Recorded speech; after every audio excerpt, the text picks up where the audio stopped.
and everybody has an inner voice. Yeah. So we'll get into that in a minute too, because I think there's something interesting, something that I was told that maybe you can clarify or maybe not clarify, Lynn, too. All right, so. All right, we'll get into that. Hey, everyone. This is Anthony with Interviews with Everyday People. You've seen this strapping gentleman on this camera a couple times. I interviewed Tim here. He was on Not Cool in High School. Got the rain coming back? Yep, the rain's back. So we are officially in. We talked about it a little bit in your interview and talked about it on Not Cool in High School. We're officially in the barn. We are here. This is awesome. Yeah. This is like the coolest place on earth. We do shows out of here. We promote it out of Mama's Barn, and this would be the mama of Mama's Barn. So introduce yourself. I'm Marge Kinsey. I'm Tim's mom. Been for 30 years now. She claims all 3 years. All 30 years. I only have one kid. I'll try anything once. If it hurts, I'm not doing it again. And that's it. No, really you tried hurts. delivering this head. Well, I've grown into it. But when I was a kid, I'm pretty sure my head was about the same size that it is. It was now. off the charts. Yeah. I delivered a head with just a little body. It was like a Stewie. Like it was like a bobblehead. Right? Yeah. Well, yeah. I mean, my nickname for the first couple of years of my life was like Wobble or Wabba or something Wabba. like that. Yeah. Wabba the Hut. Yeah. Wabba the Hut. Because I would sit on the couch, and this is like common of like newborns and whatever, but like not being able to support your own head, so you just like fall to one side or whatever. And I would do that, and they'd have to like hold me up with pillows, and then fall forward or whatever. Heidi had a very large head too as a baby. I had to cut the sides of his little shirts to get it over his head. Well, There's a lot of brains in there. that's what I hope. Yeah. Yeah. Who knows? Mom said you'd grow into your body, and he did. Yeah, I feel like it doesn't look outlandish But now. yeah, definitely a Stewie. Now, like I said, we're here at the barn, and it's on the property here of a family, your family-owned home for many years, right? It's been 57 years. Yeah. The inside of the house is just as breathtaking as the barn. It's I can't even describe the decor. It's like a mermaid, definitely mermaid. It's like a dollhouse. It's like like if you had a toy dollhouse and you were to put stuff around it, it would literally look like that. I mean, it looks like someone gave, and with all due respect, Mother, Here we go. like it looks like someone gave like the keys to like a 13-year-old girl like to the house and was to a farm and was just like, do whatever you want. She's like, I'm gonna keep most of it because I don't feel like redoing the whole thing. But I'm gonna put a lot of really bright colors all over the place. Pink and fuzzy things everywhere. Yeah. It's awesome. I think it's so cool. The worst that can happen is you get hit with bubbles, right? Yeah. Well, here, I'll say this. Like, I'm personally growing up around it, it's a bit much for me because I'm a very simple man. But there's something to be said about most people don't live their lives like this because they're scared to show that they have it, to be brave enough to have style or just to be like, I'm going to hang this up just because it's cool and I want to hang it up. Most people are like, I'm going to get all my art from Walmart and I'm going to hang it in like some frame. And here's like a blueprint of how your house should look, and a lot of people try I'm to off do the that. charts Yeah, on that. we're the same way. Like our house, we have to remodel it, and we're like, I'm not handy, and we don't have the money to do it because we have to pay somebody. But if you hear in the background, there is rain. Like I said, we are in a barn. It's a nice tin roof. Yeah. Tin roof. So if you do hear that, that's what it is. It's not. It's like ASMR. Yeah, just think of it that way. Yeah, it's not static. What you're hearing, it's the rain, which I think it sounds awesome. It's just awesome here. I can't get over it. But anyway, if we had, I mean, it wouldn't be like this, but we would have like movie props and stuff. So we would be outside the box because like our bathroom. That's the same thing. Yeah, you our could have bathroom a movie in here. And yeah, we want our bathroom to look like a motel bathroom when we remodel it. Yeah, because our shower curtain is the scene from Psycho where he's stabbing the girl in the shower. And you're worried about me. Yeah, because I'm really not. We're both in horror movies and stuff. Like, oh, really? Yeah, we're like that's our So that's too funny. Yeah, we want like horror, like movie themed stuff. Like the hallway that goes to our bedroom, she wants like photos of like famous kisses go into the bedroom. Yeah, nice. I love when people. I think a lot of people that have came here afterwards have said to me, you know what, I went home and I painted my bedroom. Yeah. Or I redid my living room. So, I mean, they're getting that creativity back. They're getting their box of crayons out again and saying, you know what, I'd like to put my stamp on my house. Yeah. That's how I was raised. Everybody did that. Yep. You know? My father, I'm sorry. No. My father, when we were kids, he was walking past a barber shop that was for sale, and he bought the contents. That's where the gumball machine came from and stuff. So, I mean, he bought the big barber pole and all the chairs, and in our basement, he made a bar, and it was a barber shop theme. Nice. And then, like I told you, we had a fire engine that he would take us all around on. Yeah. You know, so I mean, we just... Where's that at now? It's down in New Orleans. It's down there for the Mardi Gras and stuff. Nice. We have an uncle that lives down there. That's where the awesome. Mardi Gras beads come.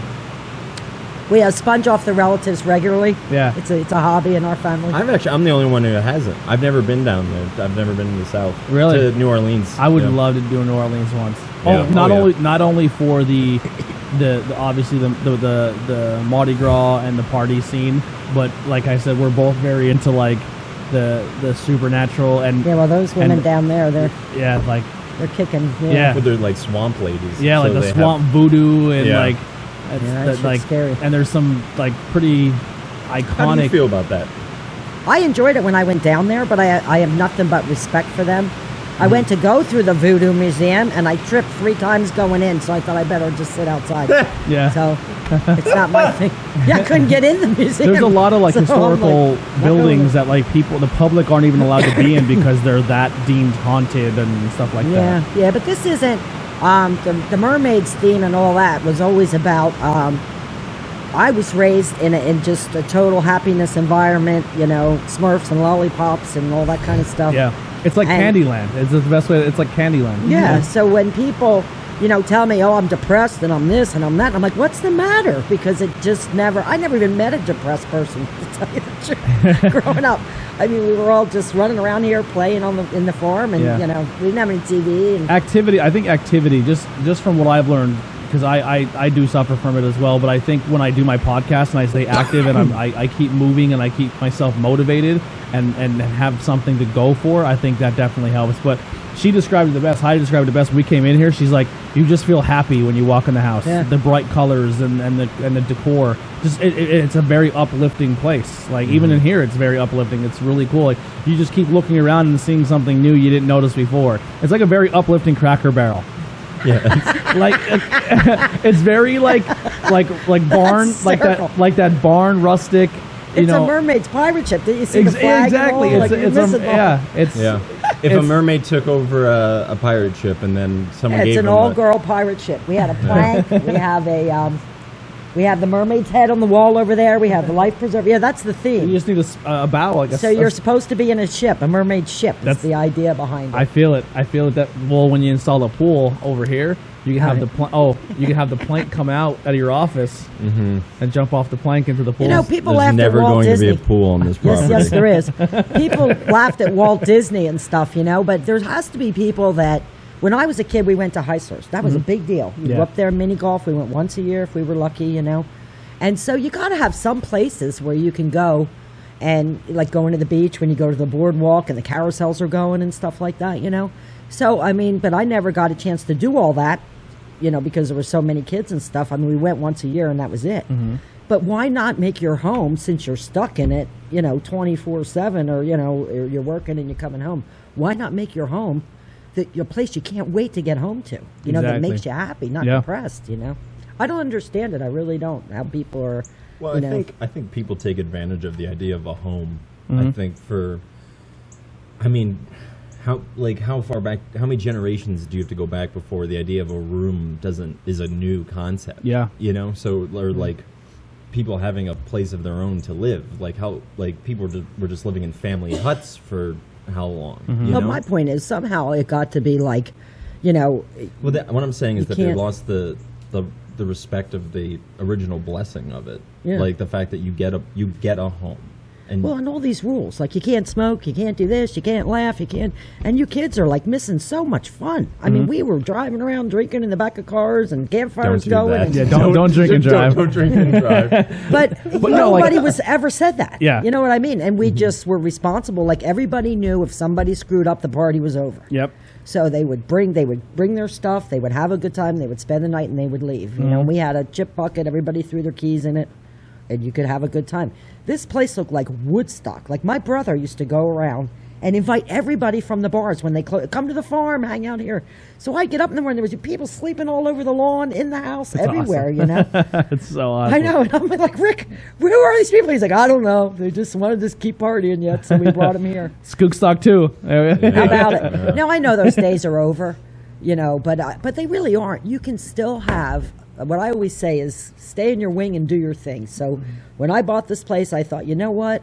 I'm going to make this like, you know, a little bit of Disneyland and Hershey Park and whatever else I had fun with as a kid, you know, and have it be a place, because I was raised this way. Everybody's allowed to come. Everybody has a good time, you know, and that's how we were. When I got it, even my mother said to me, Margaret, share it or lose it. She goes, this farm, you are a caretaker. That's it. She said, it does not belong to one person. It's for everybody to use. So that's what I did. I bought the family fun house, you know. And we've been trying to honor that, just even, you know, now with, I mean, she's raised me with that, like that, you know, this is, and so this isn't just, you know, her talk, but it's how she's shown me, like we've been doing shows here for a long time. We mentioned them like on our podcast. So it really is a place of like, hey, like you have there's more to life than just kind of the city you're living in, or like just come and stare at a pond for a couple of hours and just see if you're okay. Yeah. You know? Or campfire, or just sit around telling jokes and stuff, Yeah. you know. I mean, it's all going by the wayside, and there's no reason for it. It doesn't cost anything either. It's free. Yep. Yeah. So, I mean, You have something and you're sharing it with others, which is very, very, I think, important. Now, you're called your Mermaid Club?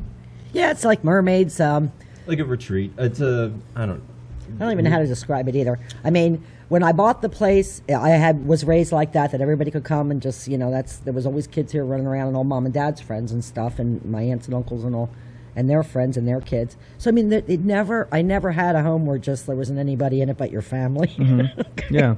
So when I bought it, I was like, okay, we got a place, you know. So then I just started inviting all my friends over and their friends and everybody, and that's how it just, you know, it's not open to the public, really. It's just for, you know, if you want to come now that you came once, and you know, then you can come back again and stuff, because it is my home too. So it's the sense of a community of people who, I guess, you know, the idea of like-minded individuals who honored the sacredness of this place, to not, you know, to not belittle it, but to be like, no, there's something special about, you know, this place, and we try to make it special, and you know, if you want to come and spend time here and you need to recharge your batteries with either staring at a lake or good conversations, or, you know, drinking rum and cokes until 2 in the morning. You know what's funny for me is that we have to explain it, even, because Yeah. I was so raised this way, and you guys like, what are you doing? And I'm like, I'm doing what I did when I was a kid. Yeah. I just got older, that's all.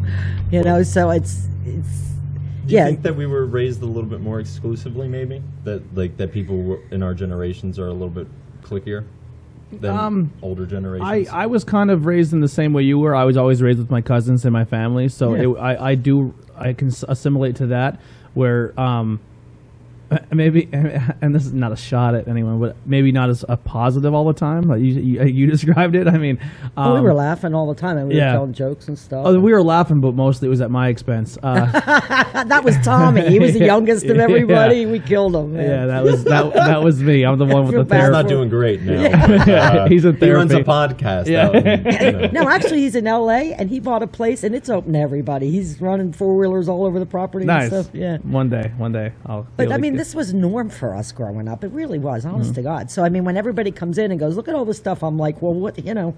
So it's taking me a while even to understand why it's so interesting to other people, because it's where I live. You know.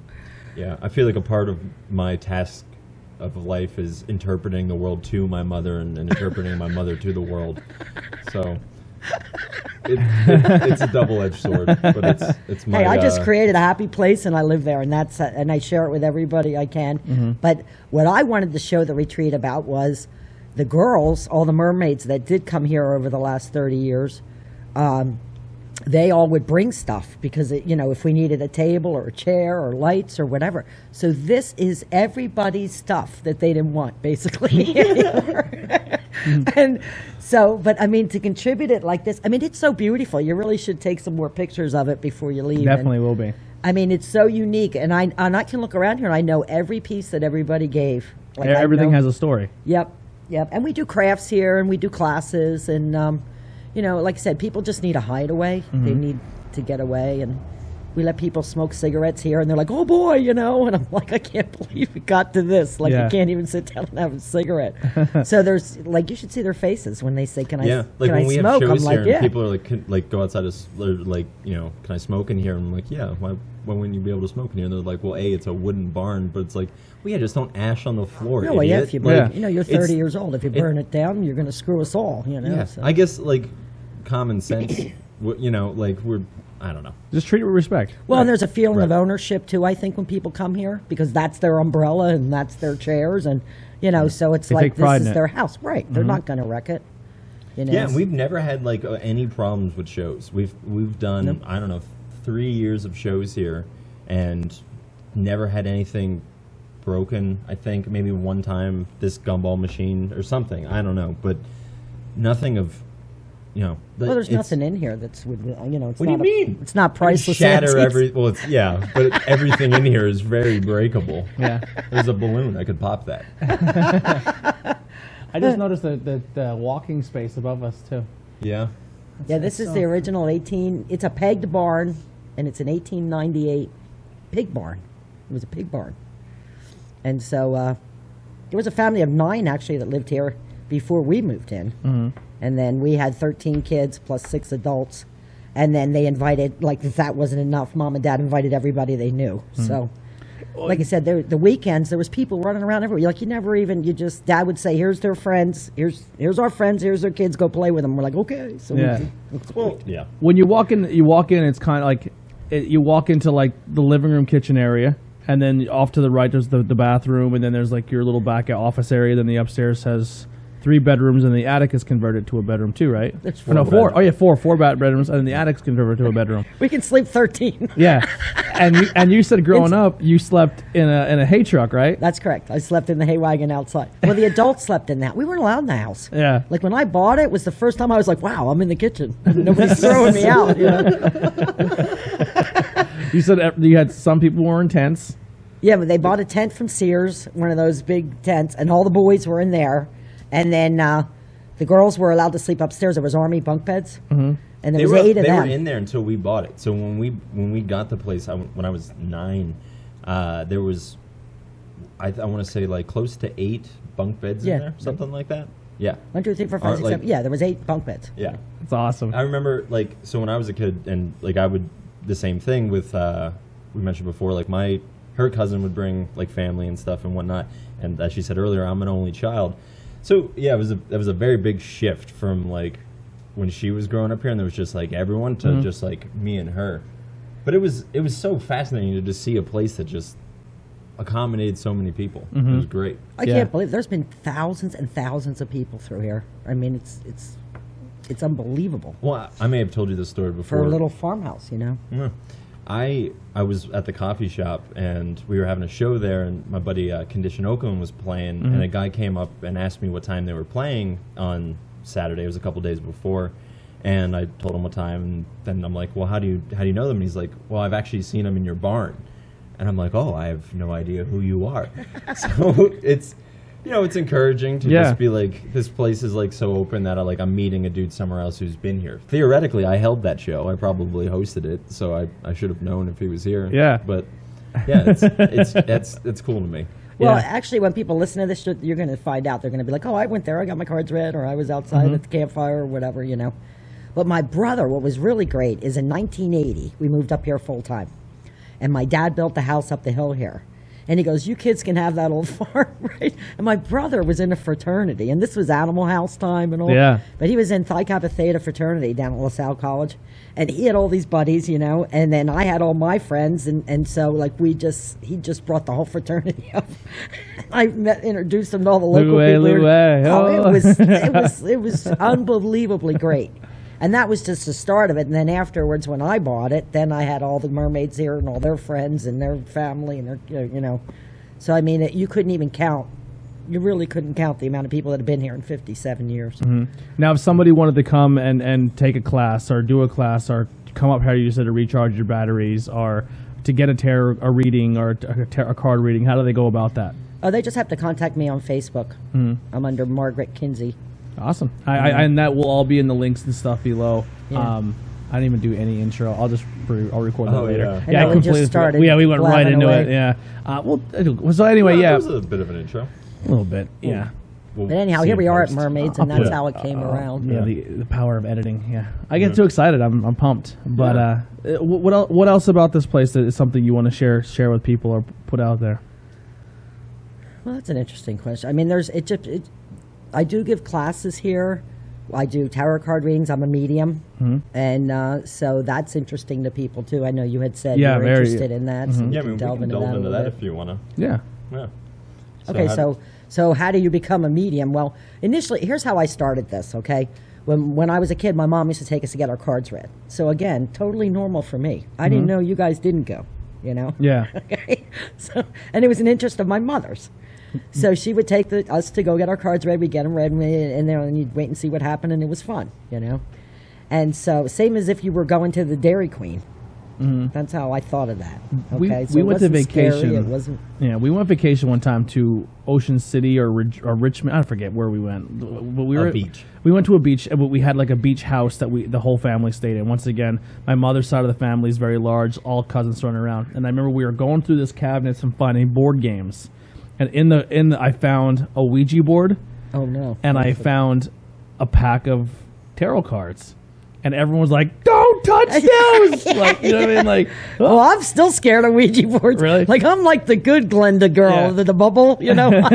So I obviously the Ouija board immediately got taken away from me. It's like I thought I had a nuclear reactor. They're like, no, The Exorcist, everybody will be there. So they got rid of it. But I remember getting the tarot cards, and I was fascinated by the art on it and stuff. I thought they looked really cool, but so that was always very don't put those away too. And it was hard for me growing up too when I started doing this. But what happened was I was doing as an adult 20 years I did with AT&T doing voice and data networking. Okay, but on the side I always had this hobby. It was a hobby of mine. You know, the cards or the both? The cards. Yeah. When would you say the mediumship started though? Well, that was in further in. Further in. Until I became aware of it. But so backing up, I'm doing this AT&T thing, and then I got pregnant with Timmy, and my mother's like, you're going to be home for 3 months for the first time in your life. What interests you? And I said, I really think, Mom, if I had a chance, I could learn to read those cards like you used to take. Oh, okay. She goes. So she goes under her bed and gives me all her astrology books, her palmistry book, her cards books. Here she had done all of our charts and everything. I had no idea. Never mentioned it. And I'm what? When did I have you? 28 or 29? 27. 27 years old at the time.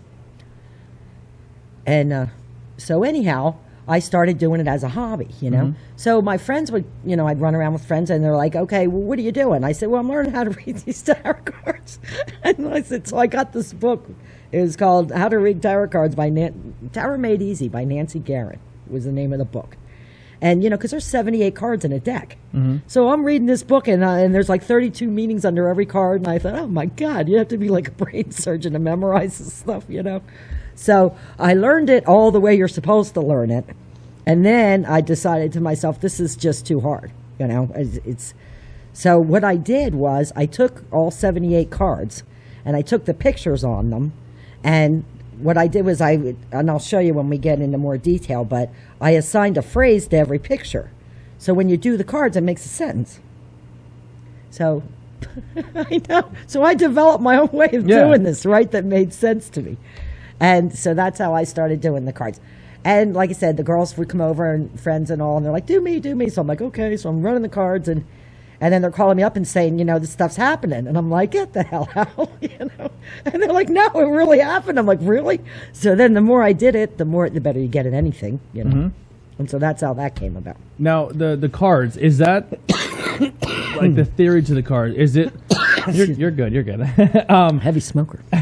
Is that now? Is that something that I don't want to misphrase it, but are you telling the future, or are you putting something into existence? Well, we're telling a story. We're going to tell a tale. So it's like reading hieroglyphics. So when you put them out, as long as you know what they mean, it's going to tell you a story. I would believe it would be something like it's just going to say whatever it says. There's no, she's not doing anything. Yeah. No. So she's just a antenna. She's just a vessel by which the the dice just happen to fall. But they actually have meanings. Right, and she's the interpreter. So now, can you take the cards and influence that path or change that path because now you know the outcome? If you run them, again, they run real similar. Really? Yeah.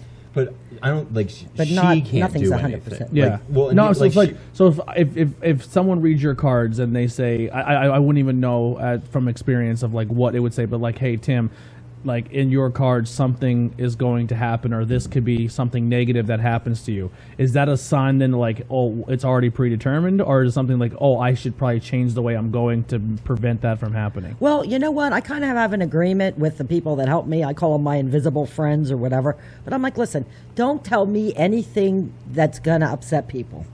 So they're on the editing. Yeah. Okay? So my counsel, angels, guides, whatever you want to call them.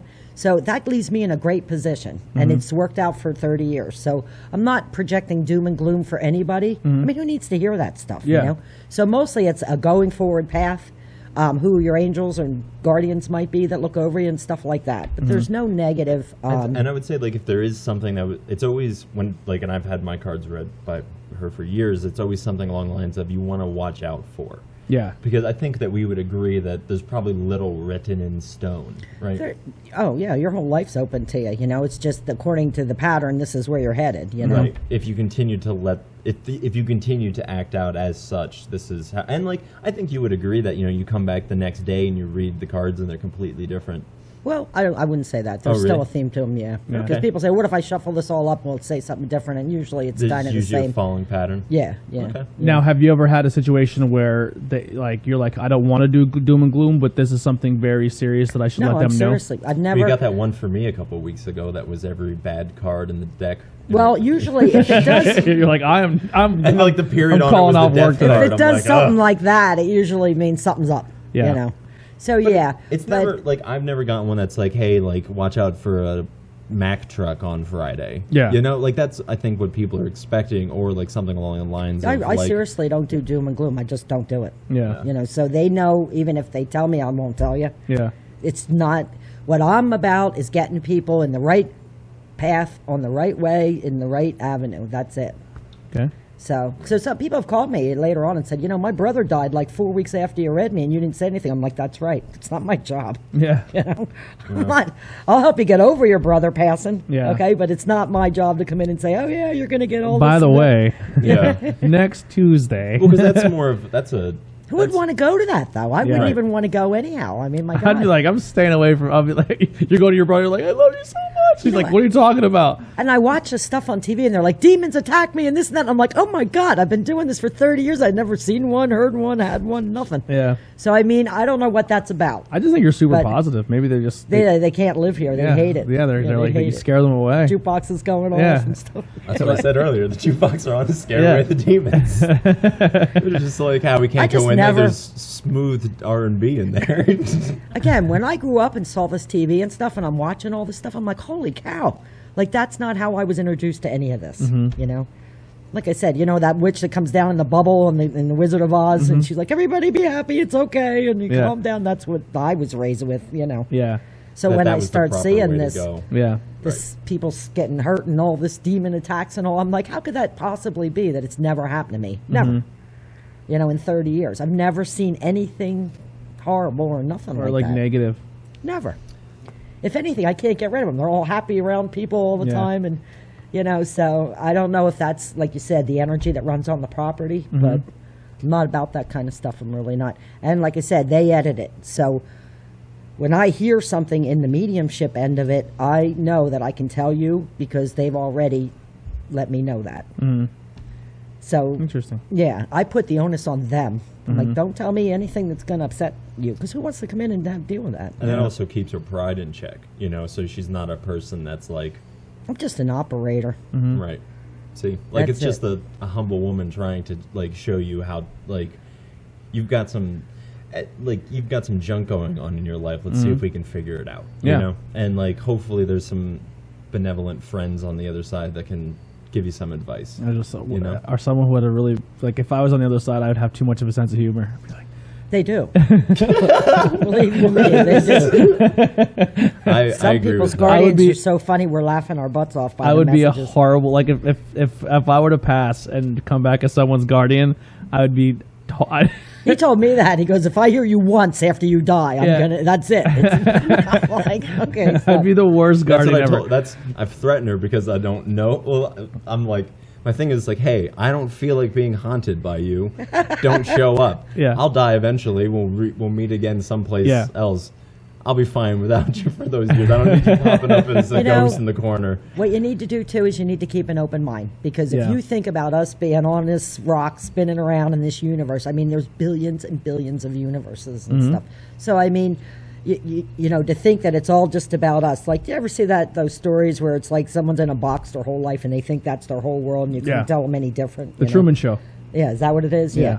So, I mean, You know the movie? I did see that. So the idea is, though, that the universe is so big and so huge and there's so much going on. And, you know, I prefer to hang around people that are open-minded. I think a lot of people, too, when they get to the point where they think outside that realm, it freaks them out. And they just like, nope, I'm going right where I'm comfortable. Even with like religion, people think, oh, this is my religion. Like, I explain to people, I'm not super religious, but I can get behind the idea of a good and evil or spirits or energy. And they're like, well, how can you believe in ghosts but not believe in God or Jesus? And I'm like, I don't know. I just maybe because of the teachers I've had growing up, but I can get behind the fact that there is things or energy. I think the problem is that every word that you just said, people have a relationship with, either good or bad. You know, so you said like demons, angels, God, Jesus, like every one of those things. Most people hear those and they're like, oh, I like angels. They're good. Demons scared the shit out of me. Like God, the idea is just connect. It's assimilating it. Right. So it's like, what I would say is like, there's an energy behind those words that you would probably agree with. Most people just get caught up in those words. For me, it's like, do I believe in angels and demons? I don't know. What do you mean when you say that? Whatever, like that might not be what they're legit called, but that's what you assimilate them to. Like when the Greek mythology, when they're like, I don't understand the ocean, so we're going to give it a god. Well, it's terrifying. It's right, like, and it kills you. It's like it's right to be deified because you can't control it. Yep. So that's. Well, this is like way over my head. You know, like I said, we just. Sorry, I dive in too deep for my mom. No, it's not that. It's just that, you know, like you said, that people are getting, like you said, that it's got a bad reputation and stuff. And really, all we're teaching people here is to just start connecting with your environment. You know, get a handle on what kind of energy you're putting out to other people. You know, like they're like, why don't anybody like me? I'm like, well, your energy's atrocious. You know, so if you'd lighten up, maybe they would. You know, but. So that's what it is. It's more of an energy connection. It's a good feeling. It's call it a natural high. You know, John Denver's been singing about that for years. You know? And getting really high. Yeah, and that's about what we're guilty of is the John Denver natural high, having good fun, just the good old fashioned way of having fun. Back to basics. So you learned the cards first, and then the medium stuff came later. Yeah. Well, I think I always had that, but I thought you heard it too. Like I would say to people, "Are you hearing that?" And they're like, "No," and I'm like, "Really?"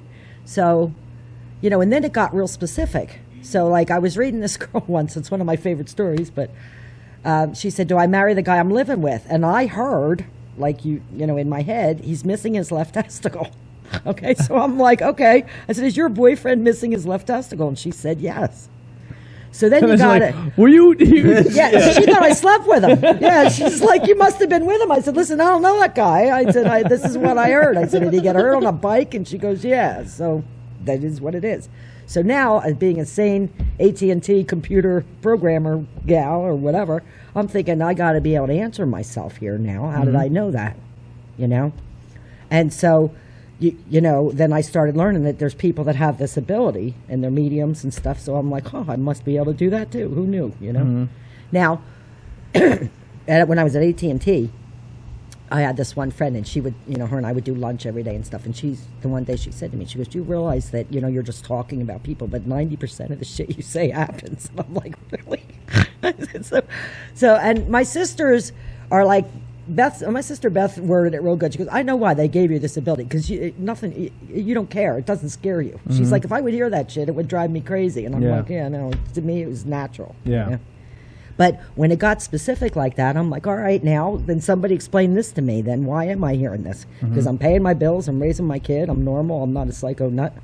And yet I know that guy's missing his left testicle. That's a great segue. So I'm learning this as I go. Right? Yeah. I'm like, all righty then. Margie's hearing shit. You know, that's all we need. They're going to take my kid and lock me away, you know. Again, but it was valid. Yeah. So, and then after doing it for 30 years. Did someone teach you to open that up, or just start coming to you and you started adjusting accordingly? Well, the way I would explain this, remember when I said everybody can do this? Okay, when you leave the house, if you hear, did you lock the door? Well, that's your counsel. Because you, in your head, if you were asking yourself that, you would say, did I lock the door? That's you all day long. So did I unplug my curler? Tony, go back to the house. But if you pay attention to the pronouns, you can see that you wouldn't ask yourself that question. You would say, did I lock the door? So when you leave and you hear, did you lock the door? That's your counsel. Now, when I tell people that, they freak out. It's like, no, that's me. It's just my thoughts. It's just my thoughts. And I'm like, listen, if you really start being aware of how they're coming in and you pay attention to the pronouns, you are going to find out. And again, it freaks a lot of people out because they think their thoughts are only theirs because it all sounds the same. But that's how it comes in to me, is I hear that, and when I hear the pronouns and stuff like that, then I know that that's a counsel message versus a regular message. So it's that simple as, did I lock the door versus did you lock the door? Or you're driving along and you hear, you should slow down. You know, nobody pays attention to how they hear it. So that's what I did. I spent the last 30 years differentiating my thoughts from theirs. Because it would be like something along the lines of that would, the question then would come like... He's really worried. He's like, what am I thinking about? No. No, it's, the idea would be, well, why would evolution allow us to be able to have an ability as such? And her saying that every person can do this. And so I think there's this idea that there's what they would call perennial wisdom, that people have existed prior to us, our ancestors, and they've been passed down not just through written books, but through like lived experience. And that's what evolution is the going out and discovering the flaws and adapting and growing to it. And so evolutionarily, it wouldn't be crazy to propose that there would be a way to tap into ancient wisdom, such as, hey, you're going too fast. You're a very fragile creature. You should probably slow down. So I don't think that's outlandish to propose that we would be creatures that could be made to hear wisdom that perceptively transcends us. As a comic book fan, I think this is awesome. This is like a superpower. This is people great. People do it every day. They just don't realize it. Yeah. So can I just, and also the idea of like because you said people do this every day, and I totally believe, like, I think we may have talked about this on our podcast, but essentially the idea of like, you're not alone in your head. Yeah. All because you think that you're thinking a thought doesn't mean that it's you thinking that thought. That's could be your cultural influences, could be spiritual influences, could be influences from trauma when you were a kid. So who the hell knows what is actually your thought and what is a thought that was been put into your head by who knows what. So it's but this is online accurate information. I'm not. So that's another part of it too, like this connection. See, I really believe, if you really want to know the honest to God truth, you know, when they said you have eternal life, that's true. We have eternal life. We do not have eternal spacesuits. Okay, so these break, and when these break, you know that you go wherever you go. Who knows? But the energy of your soul is continual, eternal.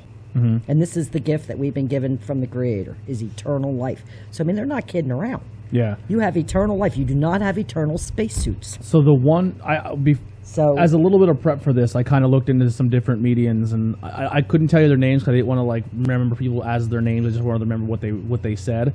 But this one gentleman, he said, like, because they asked him about the afterlife and God, and he goes, from my experience, from what I was told, when you pass over, there is gates. You go through a set of gates, and your family is waiting there for you. And then once you get there, it's not, I guess the Bible describes it as like it's eternal worship and praise and all that. He goes, when you get there, you're like Yeah.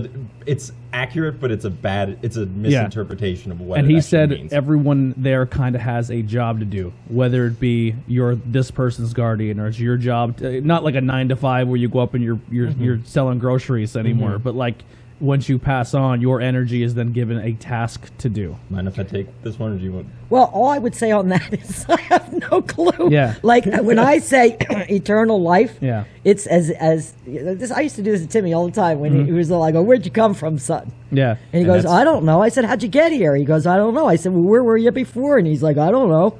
So I'm like, "Okay." Yeah. I said, "Well, you sure? Well, how'd you get here?" And he used to. You could see his eyes spinning around his head trying to figure it out. You know. This is how I became who I am today. At, the She first made you question. she made you think But- deeper than you should Yeah, have. because like little kids are asked like, "What color's a fire truck?" My mother was like, "Where were you before this?" And I'm like, "I don't know. I couldn't figure it Like, how'd out. you get here? I've got you to know? spend my whole life." She's just up here like, So we "La, la, know la, la." that's an And I'm like, unknown, right? There's no rules on how you got, like what you were doing before you got here. Apparently, there's all these rules after you die, Yeah. but none before you get here. So, Well, so I think like the idea is we're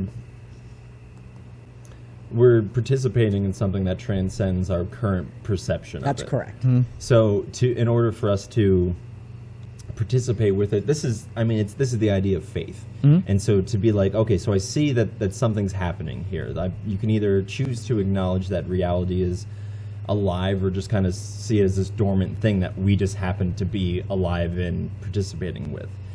But for me and for her, this is, we're here to participate with it. So you say, like, when we die and we go to this place and we have a role, I'm like, well, you have a role right now, buddy, and you're doing it perfectly, Yeah. So, like, don't worry about then. Like, Just focus on because now. you're like, when you, like what she was saying, preceding this, like, you weren't worried about being a podcaster, No. Like, and Just so kinda when you're landed dead, there. like, you're not I gonna... like to watch old shows on TV, and I'm like, all this shit was going on before I even got here. Like, that freaks me out. Yeah. Oh, yeah. That, like, It's the people were doing craziest movies thing. and shit and Yeah. all, and it's like, because I- you want to think it's all about you and the Yeah. 80 years you're here.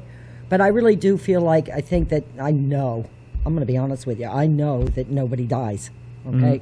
After listening to them for 30 years, okay? And I have a gift or whatever you want to call it. But the spacesuit breaks, and it's supposed to, and you're going to go on to new things, and there's 100 billion universes to pick from, and knock yourself out. And it is, in my opinion, the best gift that we could ever be given is this eternal life. Yeah. Like, it's beyond, like Timmy said, beyond our ability to comprehend it. Beyond it. Now, is this just an audio thing, or is there a visual to this as well? It depends on everybody's gifts. I only hear, but I have friends that see people, and they do all kinds of stuff. So they have their own ways of connecting. Everybody does. There's no right and wrong. We got to kill you with the rules. The rules are there are no rules. Yeah. So if you see people, good for you. If I hear them, Yeah. So when I was a kid, I had an interesting experience. Even before that, my mom said when I was very young, I used to this is before the movie Sixth Sense came out, and she said, "I remember you would be in I the couldn't basement." even watch it. That scared me that Yeah. bad. She's like, "I remember you would be in the basement, and you would have." Watch It was more than just an imaginary friend. She goes, "You had way too many details. Okay. Way too many details." Dude, there's something about kids. Yeah, and There's she, stories about kids, like, being able to fly. Yeah, and before they shit. tell them Yeah. all the rules, you're not allowed to do that. And they're like, well, okay. Yeah, Yeah. well, I'm sorry, like, I don't want to rules. cut you off, but It's like, gotta go. like kids, like, there's multiple stories about kids being able to fly up and down stairs. Yeah. And then, like, it goes back to, it's like, no, you go up and down stairs by walking. And then you train yourself, I know, I'm not, and I'm not saying I believe this or not, but, like, well, I don't know. Wouldn't that be crazy if you're just like, 'cause who the fuck knows what kids can do? Yeah. Like, because you're always telling them to stop. Like, if you just let a kid just go, like, who knows? And again, like, someone's listening out there just being like, they would, run out and get hit by a car, and they're Yeah. absolutely right. But, Yeah. like, I don't know. You know what Yeah. I mean? I So, think- well, you know what? I did channel. Like, I have these invisible friends, and they're like, who are they? I go, I don't know. And they're telling me there's millions of them, you know? So I'm like, whatever. Like people always say, who's my one guardian? I'm like, listen, they're telling me there's that many on staff that you could never use up all your angels. Yeah. There's like a bazillion of them looking over everybody. And we've all had those, near miss accidents and all this other stuff. So, I mean, call it what you want. Yeah. So I call them invisible friends, you Yeah. know? That's, I'm very tiny thinker here, Yeah. you know? But I Childlike. did, And which I is- did channel my counsel, and I said to them, like, what's this all about? And they're like, listen, I wrote a book, actually, that I can link you over to if you want. It's called Welcome to the Earth University. Mm-hmm. And they said, Marge, it's a school. You know, come in, you're going to learn some shit, you're going to meet some people, and, you know, you're here to learn, you're here to grow your soul. And so I wrote a book about it, and you're welcome to read it. It's a little self-help book. You can read it, you know, while you're on the toilet. It's a real quick one. But it did help me from explaining this to people all the time. I'm like, this is what they told me. Yeah. Okay? Now, they said it's not heaven, it's a school. Yeah. And I'm like, I don't want to be in a school where they're teaching rape and murder and all that shit. I don't want to be here. And they're like, listen, just carve out a wing and do your thing. Okay, like you can be in this whole school and never do murder class if you don't kill anybody. Yeah. The reason the classroom exists is because people have to learn to behave before they can go on and be further evolved. That's what they're telling me. Yeah. Okay. So I'm like, okay, great. So that being said, I thought I'm just going to set up Mermaid's, you know, classroom, have everybody here and have a good time, and we'll learn what we want, and blah blah blah. And I don't ever have to, hopefully, be involved in rape, murder, and all that. But it is part of the curriculum of the school. Mm-hmm. Now the classrooms will change. If everybody stopped doing that, then the classroom for murder and rape and all that would go away. It would no longer exist here on Earth. So it's a matter of us, we are creating our own classrooms based on our own actions. Yeah, and what we're doing right and wrong. Yeah. You know? Yeah. And it's pretty heavy when you think about it. Absolutely. You know? Yeah. So that's why I said to them, bring it back down. And they're like, Marge, it's a school. Yeah. You know, have a blast. You're going to... Now, not everybody goes in and leaves at the same time. Mm-hmm. So people are going to graduate before you do. Yeah. So so that's that whole death thing. So I'm like, okay, fine. So what I think of it as... That whole death thing. It's eventually happening. To me, they're still alive. They're just not in the school anymore. Yeah. So they're like, okay, think of it this way. They're in Disneyland and you're in Penn State. And I'm like, fine. Because I told them, don't tell me all kinds of heavy shit. Timmy can handle all that stuff. Yeah. But what they did trained say... me for that. What they did say, what I think is really interesting, is when I said to them, well, what's with all these universes, you know? And they're like, that's people practicing. And I'm like, what are you talking about? And they're like, people are practicing making universes. So it's an open vortex, and there is no end to the universe. They can't find an end to it. So what they're saying is they're practicing, like you're going to evolve to the point where you can actually make your own, universes and stars and planets and shit, you know? Mm-hmm. And I'm like, wow, you're like way out of my realm. So they're like, that's right. So they said, think of this as kindergarten. They really said Earth was kindergarten as far as how far we're going to grow. Mm-hmm. So you want to try and learn, like in kindergarten, don't pull each other's hairs, don't fight in the sandbox and all that, get along, and then the whole school's tied up in that, you know? And then from there you can go on and grow your soul to be godlike or eventually do this stuff, you know? That's awesome. Yeah, well, when they said they were making universes, I'm like, but you always think to yourself, that's never me. Mm-hmm. And they're like, yeah, that's what you're here for. Yeah. You're learning to be this creative. And this.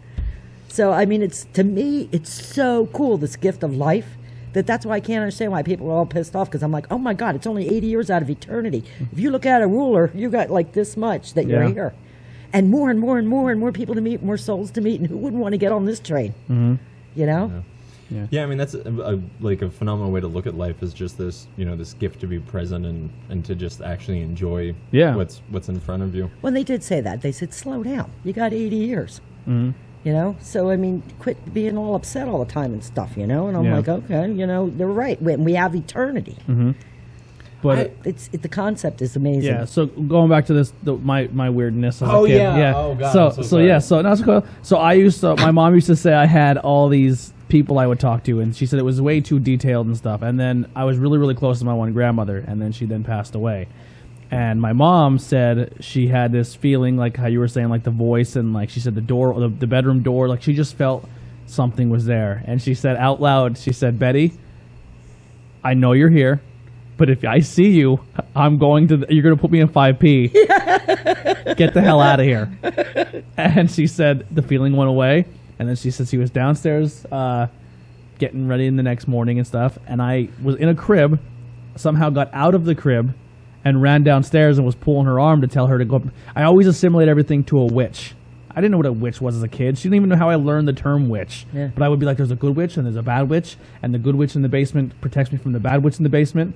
And she told me all this. And I remember always having a reoccurring dream about this house where the one part of the basement there was something there, and it would chase me out of the basement. And I would always have this and I was like, that's really strange. So then she's like, Tony, we're not going upstairs. I don't care who's up there. We're not going upstairs. So years later, I guess, then my brother started kind of doing that as well. And he would talk about this woman. To this day, we still have no idea. He had Mrs. Mikowski. He had her name, exactly what she looked like. She said it was his sister, and then she choked on a cookie, and it got stuck in her boob, and she died. He was a baby. How does no one know? Like a kid, you never taught a kid how to do. Like, you know what I mean? So there was just way too many weird things. But I remember as a kid, I seen. I woke up the one night, and it was like, you know when it's like getting in the morning, and you have that very pale, like Carolina blue sky, but it's still kind of light but dark. So at the end of my bed, I seen this figure of a woman. I thought it was with shorter hair, and it was just a solid shadow, but it wasn't like transparent. And it was just at the edge of the bed. I think we were talking about this in our podcast, where it looked like it was making snow angels at the end of the bed. Huh. And it had like a couple like Macho Man tassels. The only way I can describe it, because everything is wrestling in my brain. And it was doing it, and I didn't feel scared, and I didn't feel uncomfortable, but I knew it was like, well, I don't know what that is.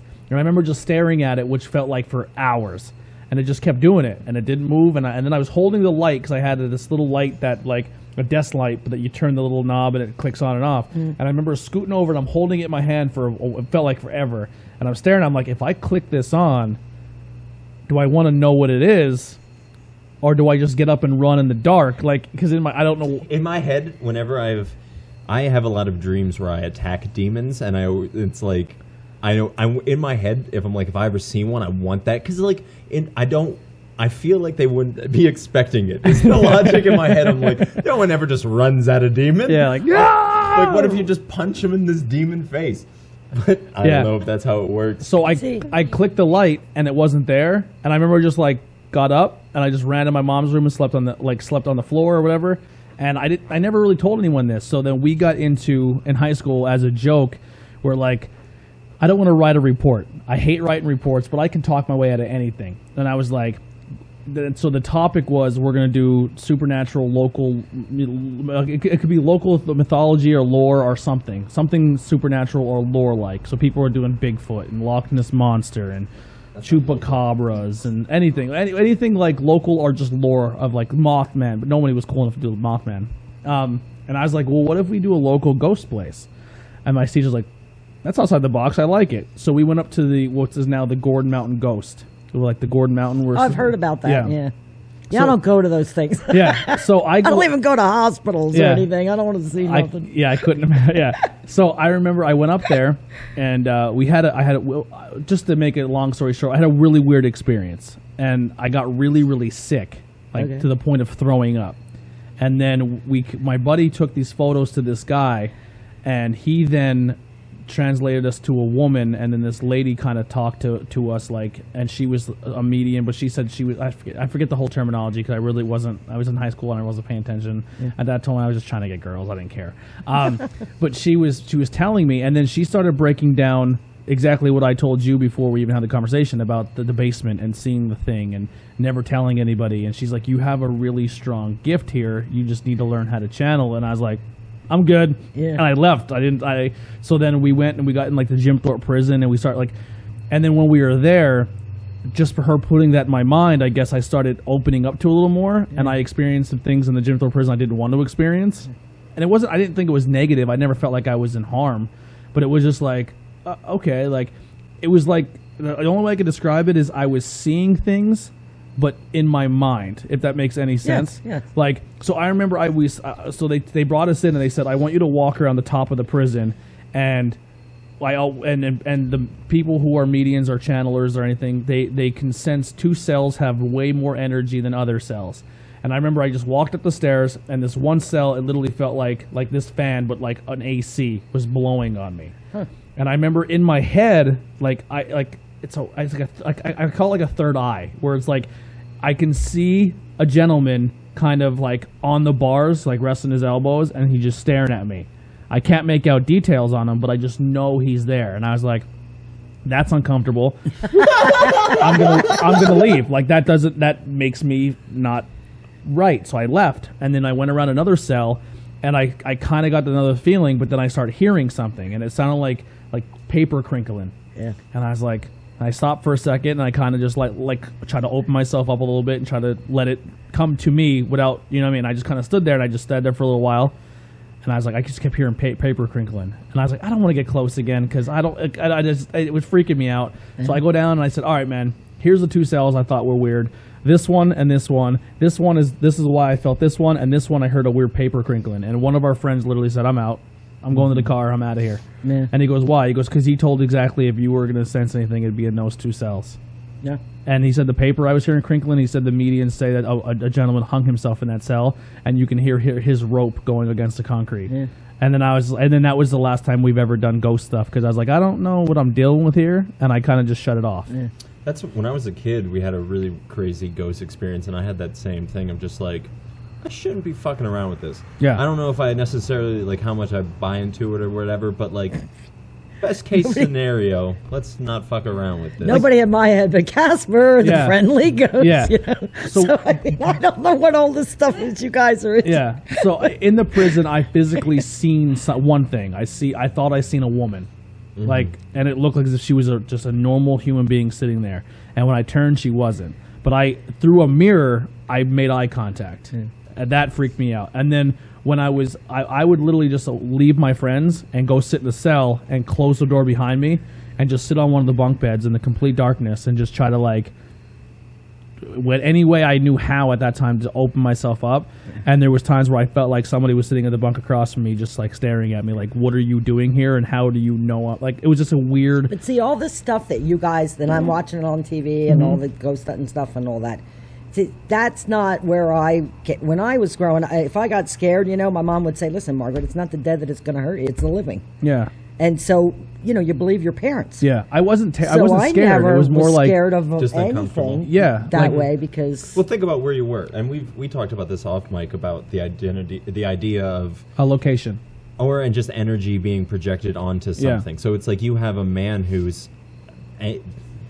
If his energy stuck there because he was in prison. Yeah. Exactly. Well, I mean, there's, the ghost stories of or the stories of hands being my hand will remain on this cell until my name's cleared or something like that. But then now his name's cleared and his hand's still there. Whatever, just crazy shit. And again, we don't, there's a very good argument to be made that we don't know what we are. We don't know, we don't understand this universe. We don't understand what our actions do at all. Yeah. And we don't understand the correlation between our mind and So earlier when you said I felt like it happened in my mind, my initial thought is this is all happening in your mind. Yeah. It's all being interpreted. Mm-hmm. So who knows what if you were okay, so the idea is when you gaze upon I'm not a scientist by any stretch, but it's you gaze upon a light particle and that becomes visible to our ocular lens or whatever the fuck it would be called in our eye. We can see it. And so if there's there's something that exists that makes me pick up the phenomenon of Anthony, and so there's something that could exist that picks up the phenomenon of Macho Man Randy Savage doing jumping jacks at the end of your bed. Yeah, and we don't. I wish it was Macho Man. He wasn't dead at the time though. But all the scary stuff, that's a sin because it's ruining people. Honestly, having a real good connection to people that are helpers and they can help you out. That were here in the school before and are there to help guide us in the future. Yeah, all the connections I would say I had though. I don't think I was ever felt like I was in harm or I felt like I was threatened or I felt like I was uncomfortable. It just felt like I was among them. They didn't bother me, I didn't bother them. Listen, you're universally connected, the same as you are in gravity. Mm-hmm.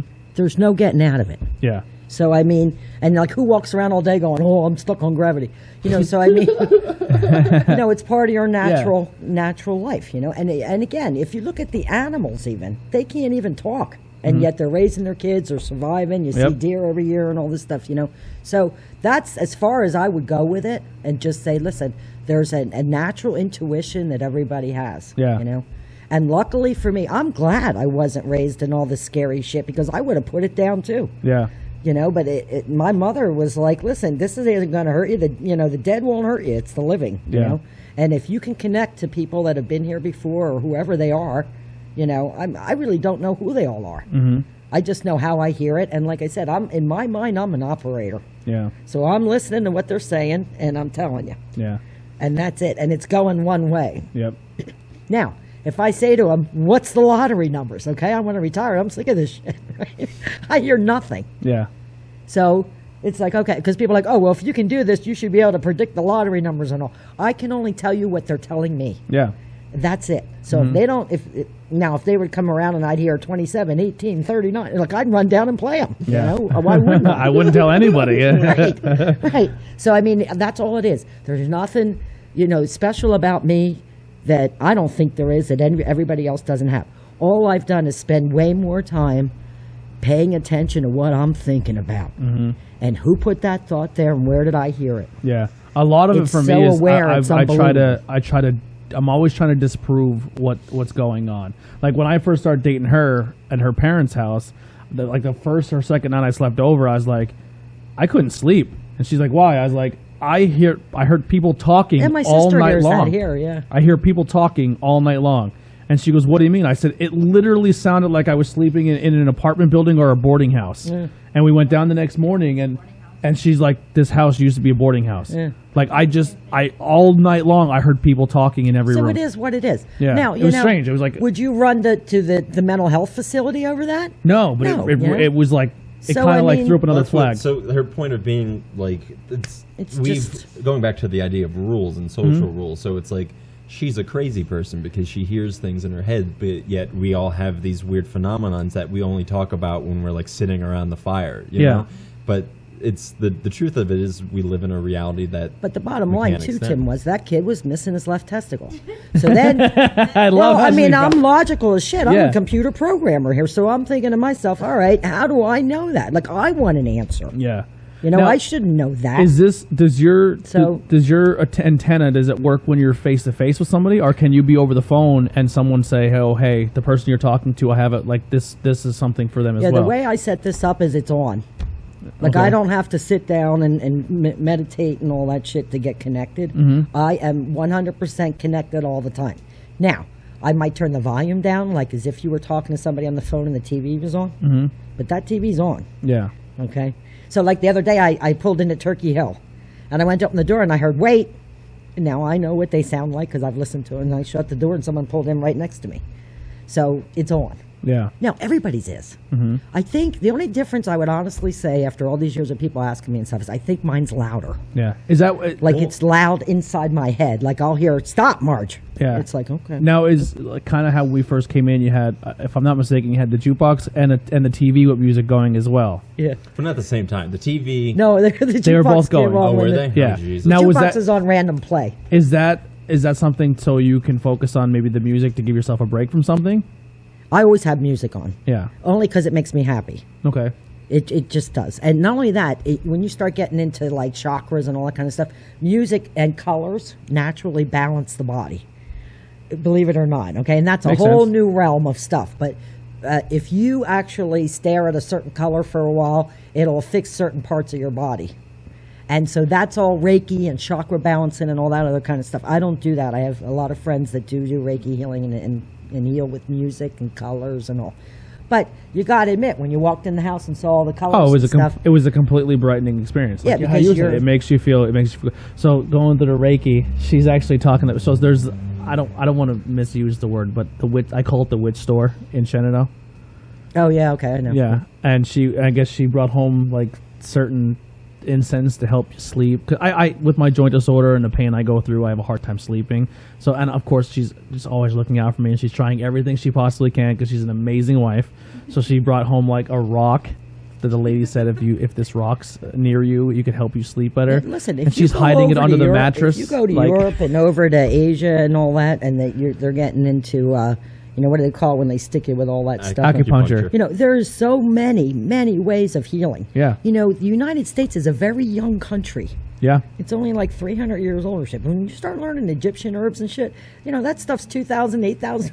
And it's crazy. And they've been using it for years to heal themselves. So, you'd be crazy not to explore into it, So I always say do both. Like go to your doctor, but also look into some of these herbal answers. They're valid. Well, this is something that we talked about a lot when we did our podcast, was that there is a connection between your thoughts and your body because your thoughts are happening within your body, theoretically.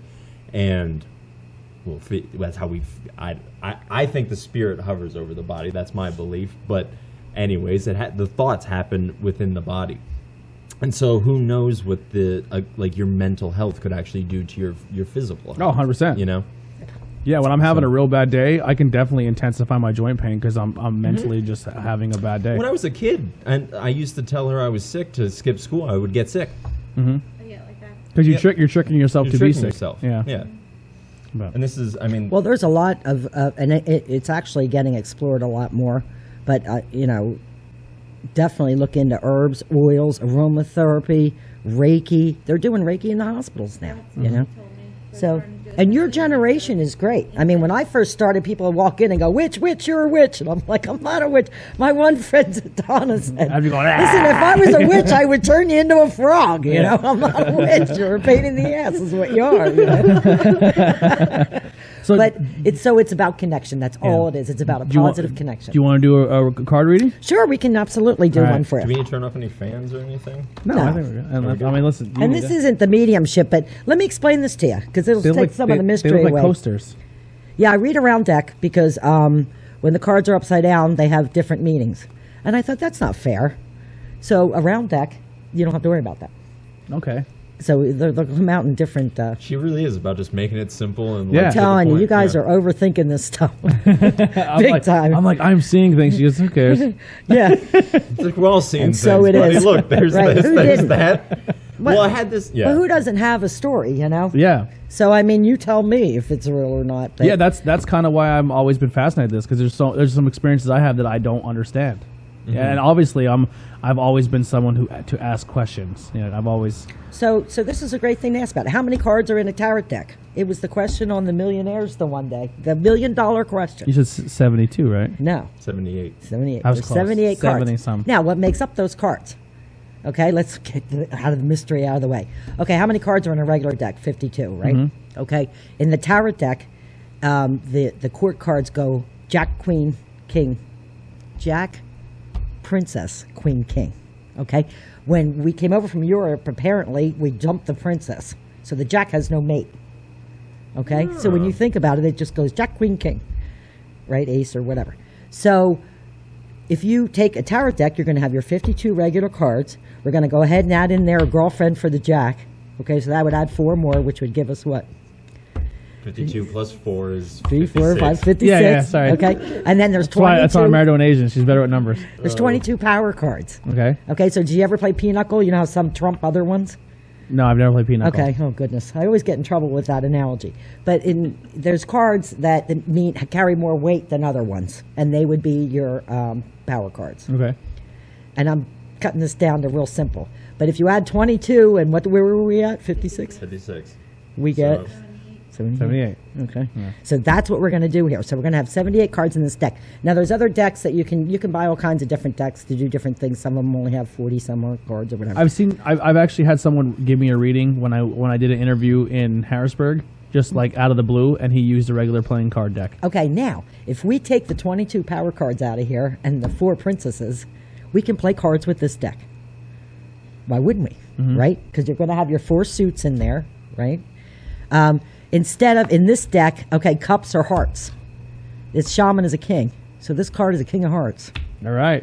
That's got to be a good sign if I'm getting a king right. All right, so that's. Well, that's not yours. That was just happened to be on. Oh, What okay. I'm saying is, if we take those 4 queens or those 4 princesses out, and we take the 22 power cards, I'm reading a regular deck of cards. Okay. Now, what I like about this is, though, that I'm not only reading the regular deck, but we're adding 22 more fun-filled things that can happen to you. Okay. That could happen to me.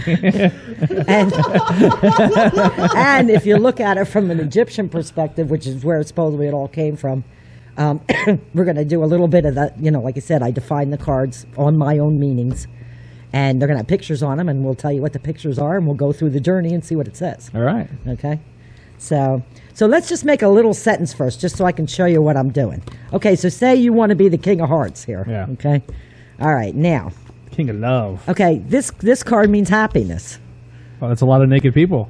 Yeah, and around a pool, right? Yeah, that's like when I saw this card, when I read it in the deck, it means something else completely. Yeah. And I looked at the picture and I thought, what the hell? It's a bunch of people at a pool, they're having a blast, that's happiness. Mm-hmm. Okay?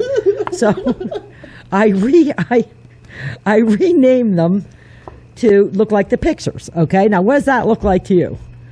A house, right? Yeah. So now I got a guy who's happy in his house. And he's a very protected house because he has swords in all 4 corners. And he's There you go. resting. So it's like, yeah. I'm trying to use easy ones. He feels very safe. Mm-hmm. Okay, who's that?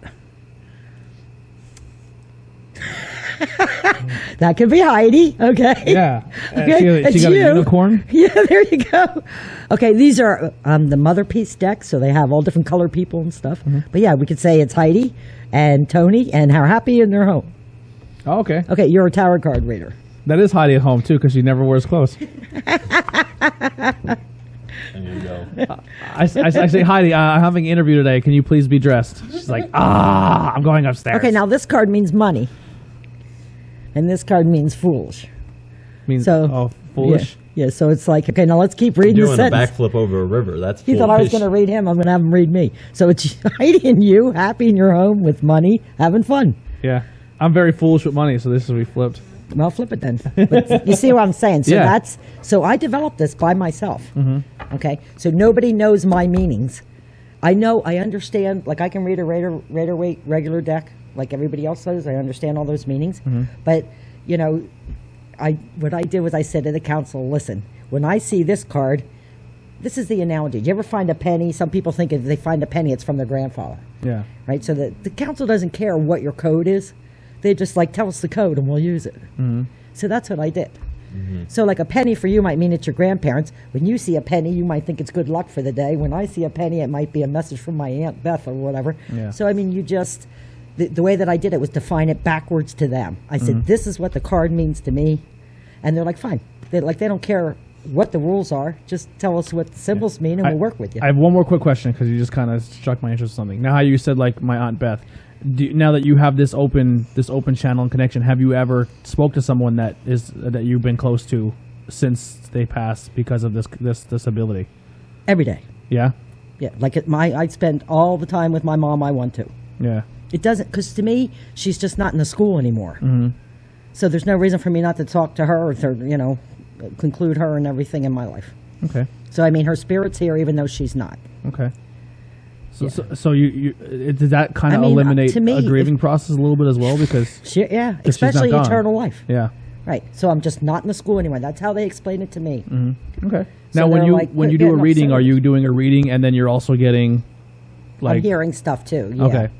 Yeah. And so like if I see a grandmother card or something, then it'll be like, okay, if people say, well, it was on my mother's side, my father, and like I'll I'll get a feeling to the left that it's the dad's side, to the right it's mom's side, but that's just my own coding. Okay. So like anybody can do this. Anybody can set up with their council what they want the cards to mean to them. Okay. So, like, we were talking about earlier, the idea that this voice exists inside of all of us. So it's just, how do you communicate with any voice? Is you teach it a language, you know? So when, like, a child's growing up, you don't teach it a foreign language that's foreign to you. Like, if I ever have a kid, I'm not going to teach it French because I don't know French. Yeah. So in order for her to understand these symbols, and this is, like, where religion comes from, where the mythology comes from, that, the spirits of the powers that be want to communicate to us, and so they offer us these symbols that exist within our culture in order for us to manipulate them in order to communicate. And they don't care what the code is. They're Yeah. just like, tell us the code. Yeah, so it doesn't, like, So- Buddha, Jesus, like, those are all representatives of the same energy flowing through this symbol that history has presented to us. Okay. That makes Something sense. like that. Yeah. So you see, we're taking this down to elementary here. Yeah. Okay. And I even when I talk to them at the council, I'm like, listen, I'm on a brain surgeon. They're like, okay, think of it as a pie. Okay. Yeah. And I'm like, okay. Because if you start talking about all this other kind of dimensions and shit and all that, I'm just like, I don't know how it works. It works. Yeah. You know? Just tell me about his testicles. Yeah. Yeah. And even then, I didn't want to get involved. But, I had to answer myself. Yeah. Because I'm saying, okay, you're paying your bills, you're raising your son, you got $1 million quota with AT&T, and you're doing your thing, so why do you know that guy's missing his left testicle? Yeah. And so, like, as I would do this over the years, the more that I would hear, I would say, is this true? And they'd say yes. So it's a trial and error type of thing. Okay. And so, but the cards I do, because you guys supposedly don't hear this shit. So then you get to look at the pictures. So, and you can come up and watch him do it if you want to. Come on over. So just shuffle this up. So is this going to be like a mix? Winnie the Pooh. Is this good? Yeah, that's the tattoo. Winnie the Pooh drinking Gears Iced Tea. Oh, that's tremendous.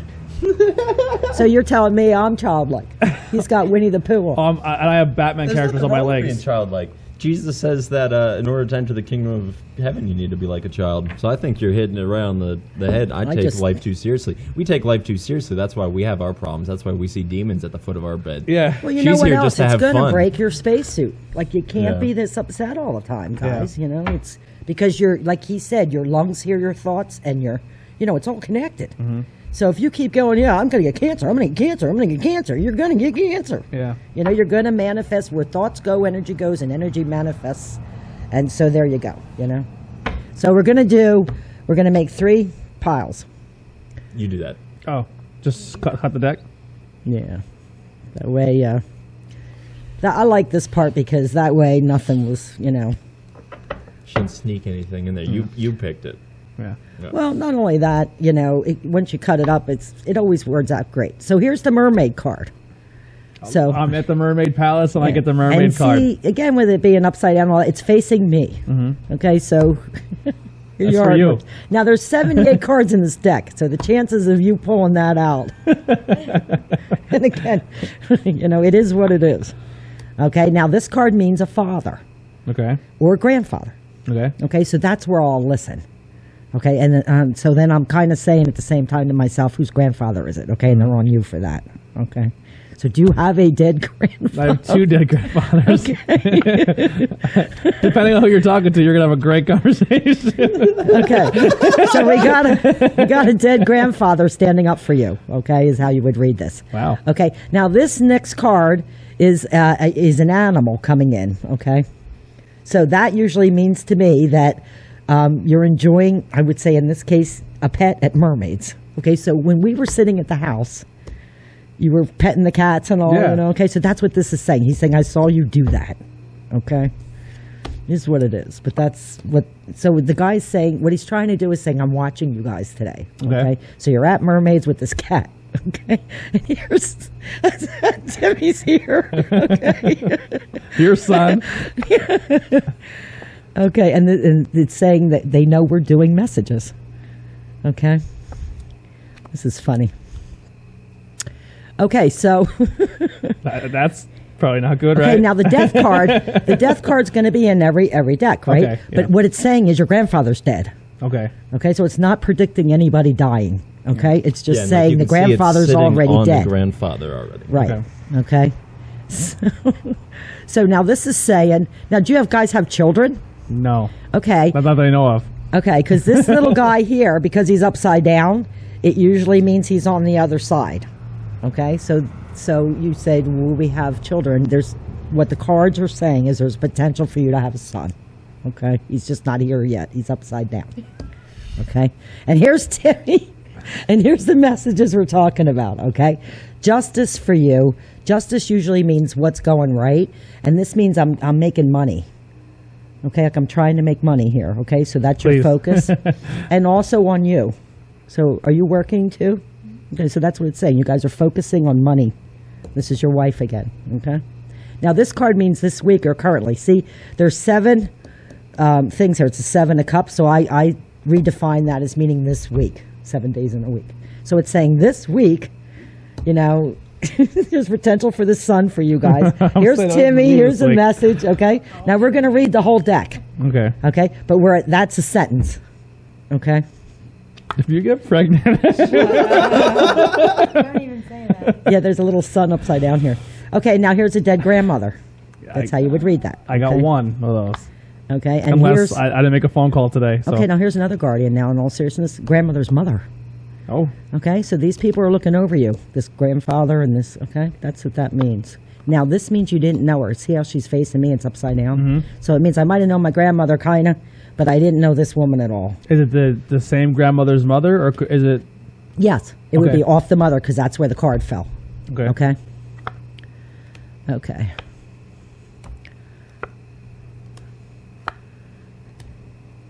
Okay, and then this is saying, okay, I'm just looking for nouns and verbs, okay, so I can make a sentence.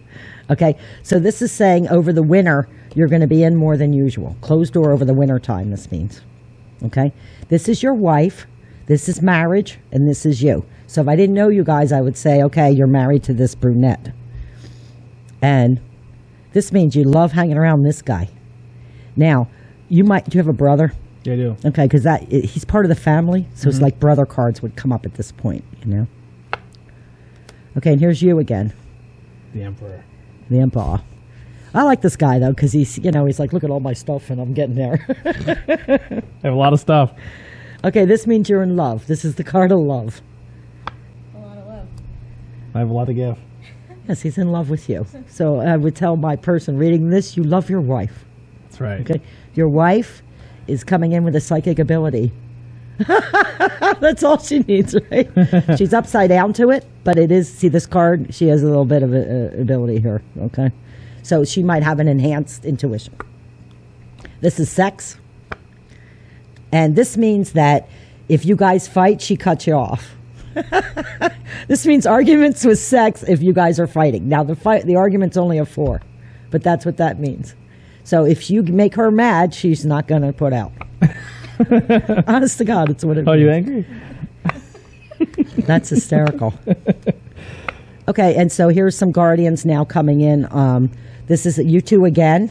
Okay, this usually is a guy that likes to eat. This actually is a great card. It's a very easygoing guy.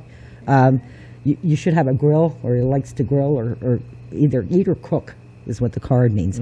You have this great personality, Heidi, okay? This is you, like, la, la, la, la. Okay, this would be your mother, okay? And then this would be her mother, okay? And she's kind of upside down also. So it just depends on how well you knew her, okay? This means that you guys need to do renovations. Yeah. Yeah, we definitely need to do those. And it's fun for you to take care of each other. You're taking care of each other in this card. And you rub my back. This means you live together or within your environment. Happiness.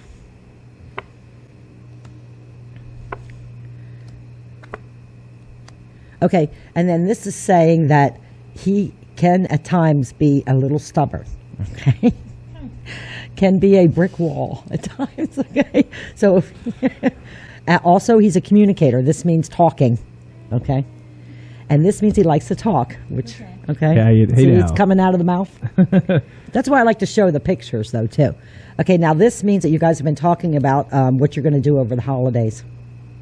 And it is a holiday right now. It's what, today's Memorial Day. Labor Day. Okay, here's you again. Back to subject, noun. Noun, Tony. It looks like Heidi's pajamas. She has a pair of pajamas like that. Okay, and then this is saying lately, this means you got a bee sting recently. So this means something pissed you off. And this card usually can mean fox in the hen house, can mean something sneaky. So somebody might have screwed you out, something sneaky there. But they're not going into details, okay? Okay. They're just saying recent bee sting. Okay. Now, here's another grandmother. This is how I connect, by the way. I love to show this picture. So they're like in another school, that's all. Okay. This one here is upside down completely, Tia. This means there's a victory coming up over the next 4 weeks for you. And then this means you're going to be talking and hanging out with a bunch of guys. Okay, and this also means that you have friends that have all kinds of issues. Okay? Like all my friends are going through crisis. Okay. This means you don't want to go back to school anymore. School bee sting for you. What if I work for a school? This means no more schooling. Okay. Okay, and then this is a worry card. This means worry. And then this means you're worried about a girlfriend. Now, again, this is linking over to you. And usually it's a blonde hair type of gal. And it's saying she'll be fine. Okay? This means right now there's a girl that's worrying you. This means there's travel. You wish to travel. And then this means you're also going to, you guys are going to get a new home. This means a bigger home someday with some money and travel. So they're saying there's a wish come true coming up for travel, a bigger home and money. And then this is, try not to panic, but there's a little baby there too, okay? I'm staying away from. I'm cutting you off. Okay, and this is also saying that Heidi is now looking at getting her strength. So you might be interested more in working out than you used to, or whatever. You know, that's what that means. She's working on her strength. The ace on that means that she'll be successful. You know what's gonna happen? You're gonna get skinny where you want to be, and then get pregnant. This means if she hangs out and not working on herself, she'll get depressed. So there's a big ace for you for working out, walking, jogging, whatever you're going to have fun doing there. And this means you've also figured out that depression is foolish. Okay, and then this means that for him, we're back to him again, it's saying family on a routine, double aces. So he's going to be a family guy. This is a move coming up. And this would mean this means a year and that means a year. So it's saying a move within like 2 years, you guys move. We're moving on up. Here's romance. Moving to the barn. Romance expect. Now this card means, it doesn't necessarily mean pregnancy, okay? It means, I've labeled that to mean 7 to 9 months. Okay? All right, so it's saying there's romance coming up, for you guys. Okay, and then this is saying there's just this one guy that's pissing you off. The devil's this man here with children. He picks on you. Okay, and then this grandmother's stepping up now, and she's saying, every once in a while, you got to watch your temper. She's saying it in a nice way, Listen, if you're talking to that grandmother, it's your fault. You gave it to me. They're saying that you can get wound up at times, okay? Oh, yeah. And then this is saying the whole universe and all the stuff we were talking about, they're saying that that's confusing for him. And it worries you a little bit, okay? And then this means... Okay, this means that when you were a little kid, you didn't want to work. Okay, it's like sorrow, I want to play, I do not want to work. Okay, and if you asked him to work, he might get mad. So, I mean, when you were younger, now, and also your little kind of Robin Hood guy here. Out to, Okay, and then this is also saying that, have you ever thought about nursing? Okay, because they're saying you could have been a nurse. The wife can be a healer. Well, there's more than one way to be a healer. That's true. And then this means you're a winner. And that's how it ended. So, I mean, it's fun, And then I developed also this ability to read in circles like this. Mm-hmm. I actually got these cards. Speaking of New Orleans, I went down in 2000. And the lady that used to read me, her name was Miriam Berry. She was in Bethlehem, and she read till she was 97. Well, I started to go on her when I was 26. So, I mean, I did have that influence of her helping me and guiding me along. She was a great, great woman and very successful. At 97, her waiting room was full, like to get an appointment to get in and see her. I mean, she was really great at what she did. Anyhow, I went down to New Orleans, and because I used to argue with her about these upside-down cards. I hate that shit because a card upside down can mean completely something different. Mm-hmm. So that's when I went down to New Orleans. I went to they had a what you would call a witch's store there. And I picked up this round deck, and I've read it ever since because I think it gives everybody a fair shot at, Mm-hmm. But that's the gist of it. There's no big mystery to it. So it's like you can see that it's not like this thing that's like, all right, now Tony, you're going to be walking down your hallway, and just like, and what I've discovered with this is that like, it only really shows me things when I really need it. Mm-hmm. And for like when I'm just like kind of like, yeah, let's get my cards right. I haven't seen like maybe there'll be like something in there for me. It's kind of just like, yeah, if you need something, we'll show it to you. Mm-hmm. So what would you say was the biggest takeaway from that reading? Well, what would you say was the biggest takeaway? Well, I'm trying to tell you that it's not anything to be afraid of. Yeah. And like I said, if there's people around that want to help you out and say, hey, you know what? And what do we do? Find out you might have a son. That's good for you. There's an interest in working out on you. There's an interest in you also there's a new house. Yeah, it showed a really beautiful new house for you guys, and a move within 2 years. So and it'll sometimes we'll run a general one, and then sometimes people say, well, I just want to know about my son. Well, let's run that. Mm-hmm. Now I can do that on anybody. So like if Timmy's not home, and I'm like, what's Timmy doing? I'm like, what's Timmy doing? Keeping tabs on you. Well, yeah, or you can run anybody. So I mean, the idea is just. It's just a way that I connect. Other people use runes. Other people use visual, audio, hearing, whatever. And the only reason I even do that anymore is so that people can hear see what I'm hearing. Mm-hmm. So you were able to follow that story. Yeah. Yeah. So then so instead of me just sitting there going, there's a grandfather on your father's side, and there's somebody that had like 8 or 10 children. Okay. There's somebody had a big family here that's dead. Okay. So they're showing me that. So I'm the only one hearing that. Mm-hmm. So people are just going, oh, okay.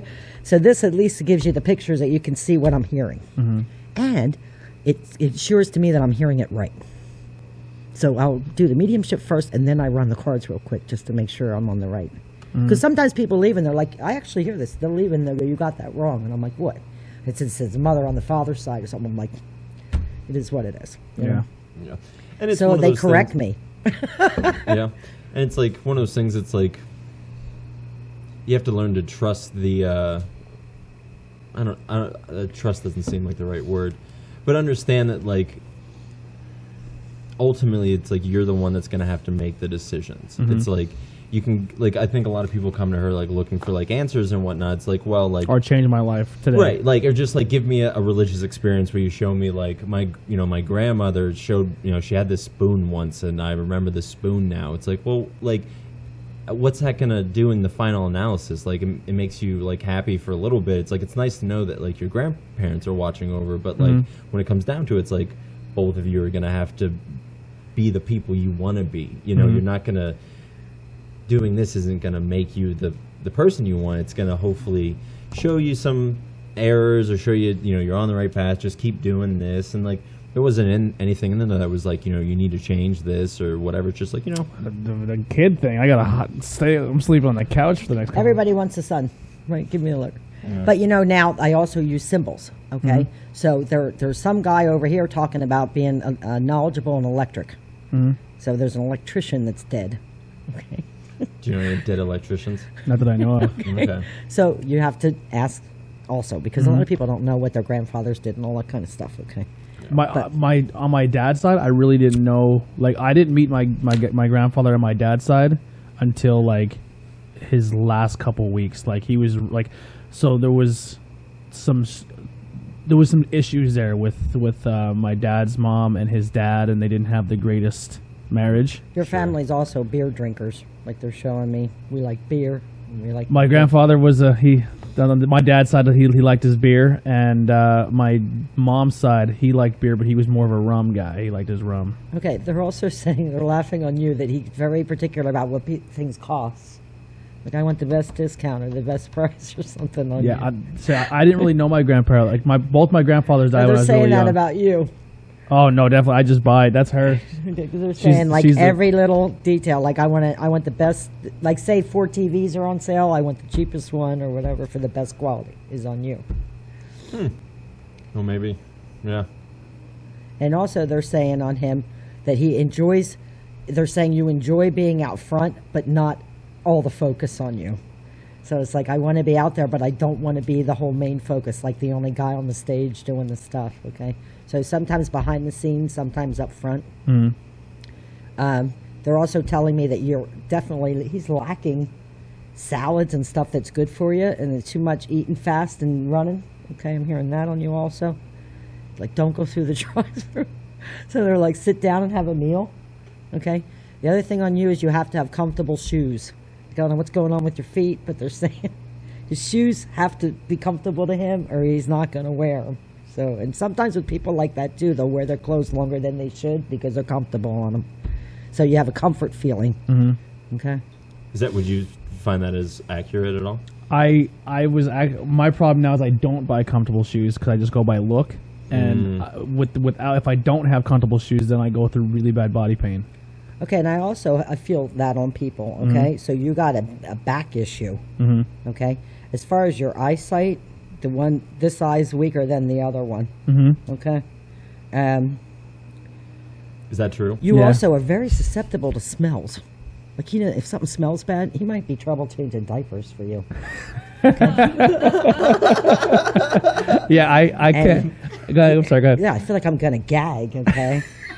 Do you have a sensitive nose? I feel like he tried to grow stuff already and it didn't work, so it's like I'm giving up on that.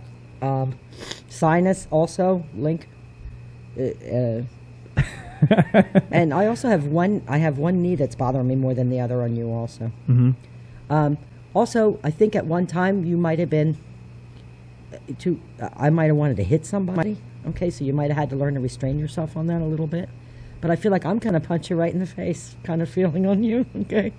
So, and don't take my shit. So, I don't know if you were growing up or whatever, you didn't like any of it, but I have a feeling like that's my toy or that's my stuff. It bothers him, okay? Also, there's some nausea on you in the water. So if you go out on a boat or a sea thing, you might get a little nauseated.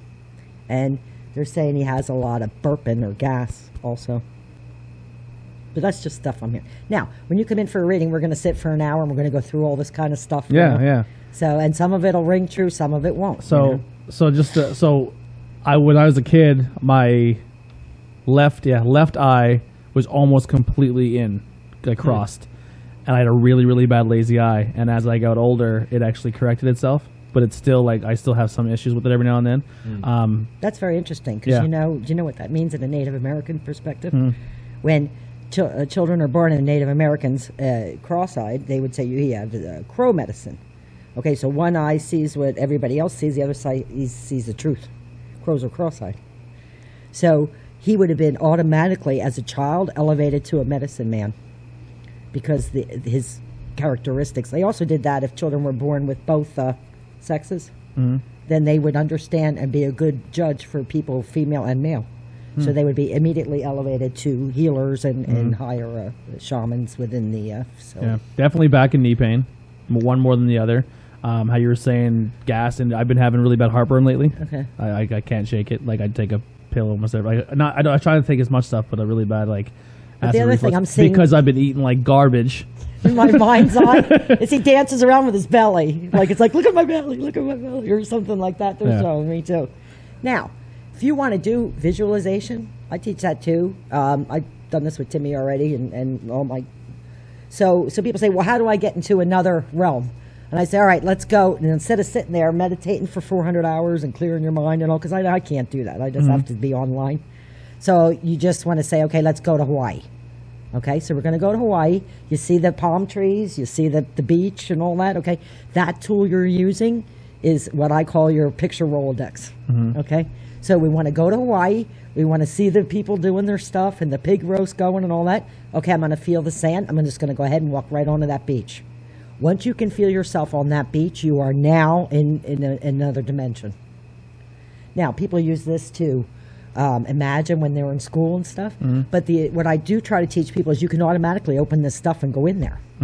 So when I can't go to sleep at night, I'm going to go ahead and open up my picture Rolodex, and I'm going down to New Orleans. I'm going to kick my way all around the French Quarter. And I'm going to have some fun. I honestly do that every single night. Like I don't actually go to there's nights where I will probably get like an hour or two of sleep because most of it I'm in like this weird meditation state where I'm putting myself in a scenario like that makes me feel good, kind of. Yeah, and so I do it all the time too when I want to go to sleep. Like in my mind too, I have there's this mermaid's castle under the water. So I go to Hawaii, right? I'm going out in a ship and then I'm diving down. And I'm going through this castle, and I set it up however I want and all that, and it's got all these rooms and all this stuff, and I can swim through it. Yeah, puts me right to sleep.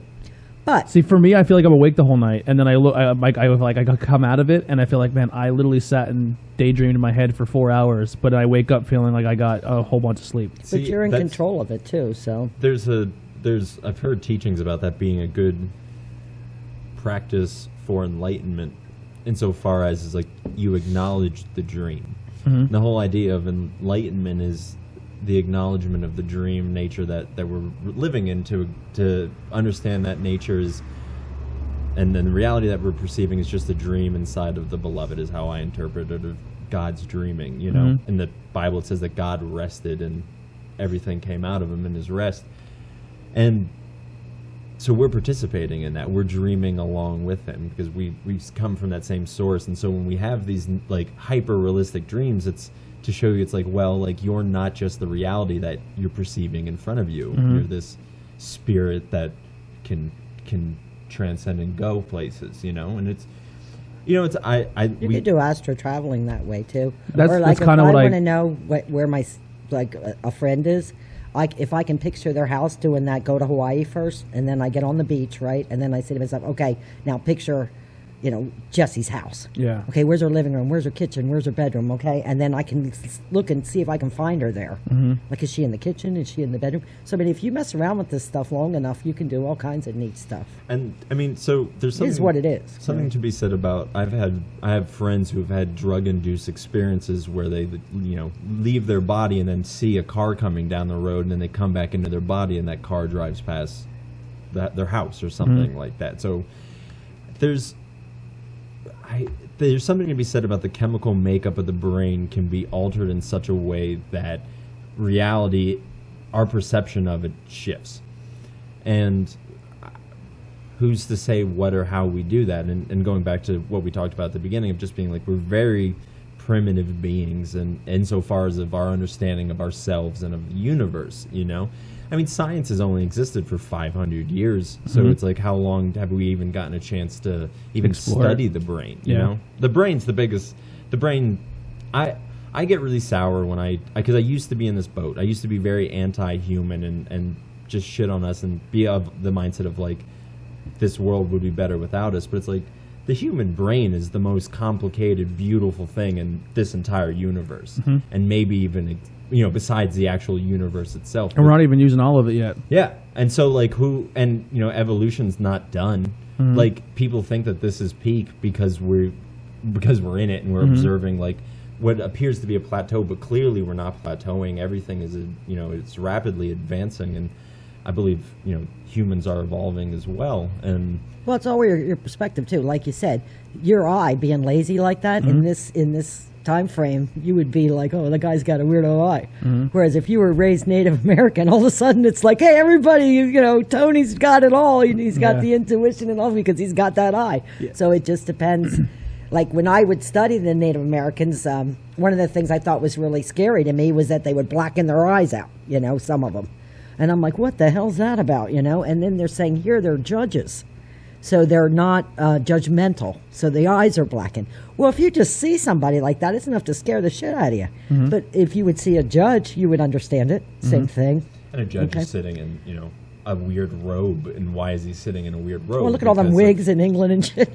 So, I mean, it all represents stuff. Well, the wigs were to cover up their, like, syphilis scars on their heads.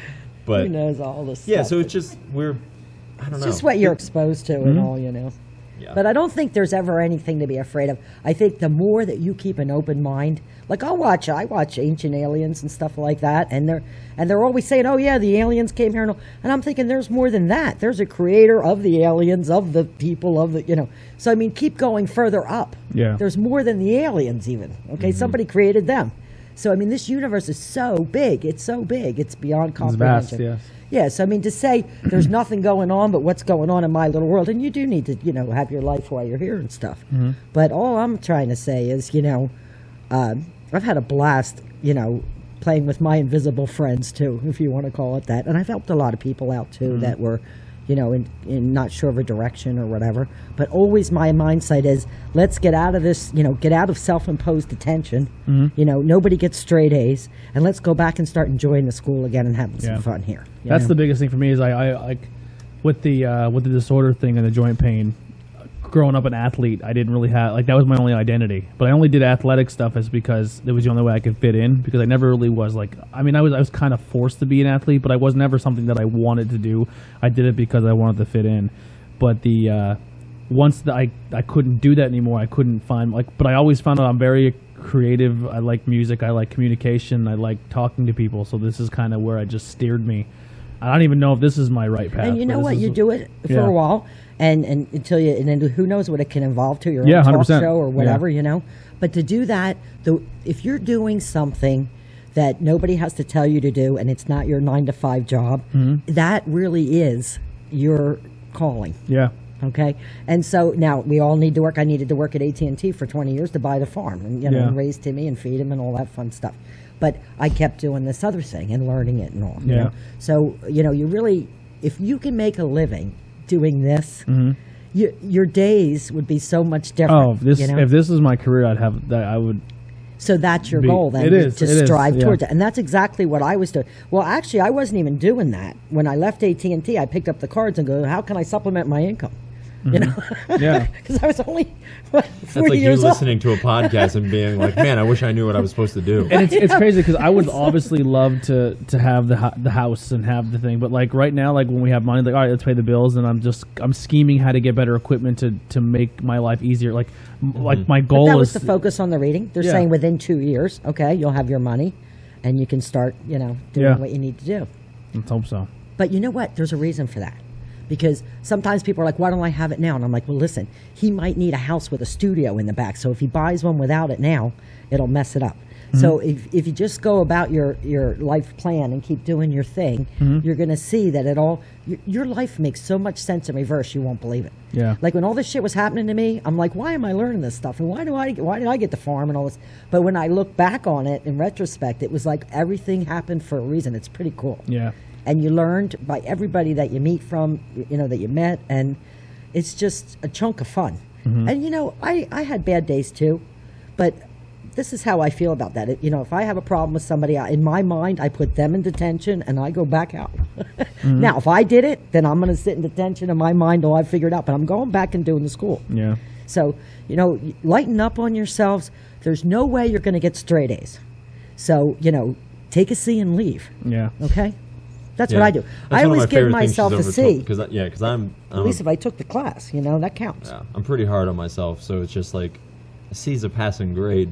It's like obviously you could do better and to learn, but Yeah. like understand that like you're not completely failing. Yeah. That's That's my thing. I see like I've done something and I'm like, man, I could have done it so much better if I would have done this, and then I just like beat myself up over it. But you learn more by what you did wrong than what you did Yeah, right. and then like even going to like people say, well, you making money with this yet? And I'm like, no. And they're like, why? I'm like, because I'm doing this for me mentally, but the end product and the gain is more for the people that sit across from me in the microphone. And the experience for yourself. You're Yeah. going to learn. Like I remember thinking, why did I spend 20 years in communications?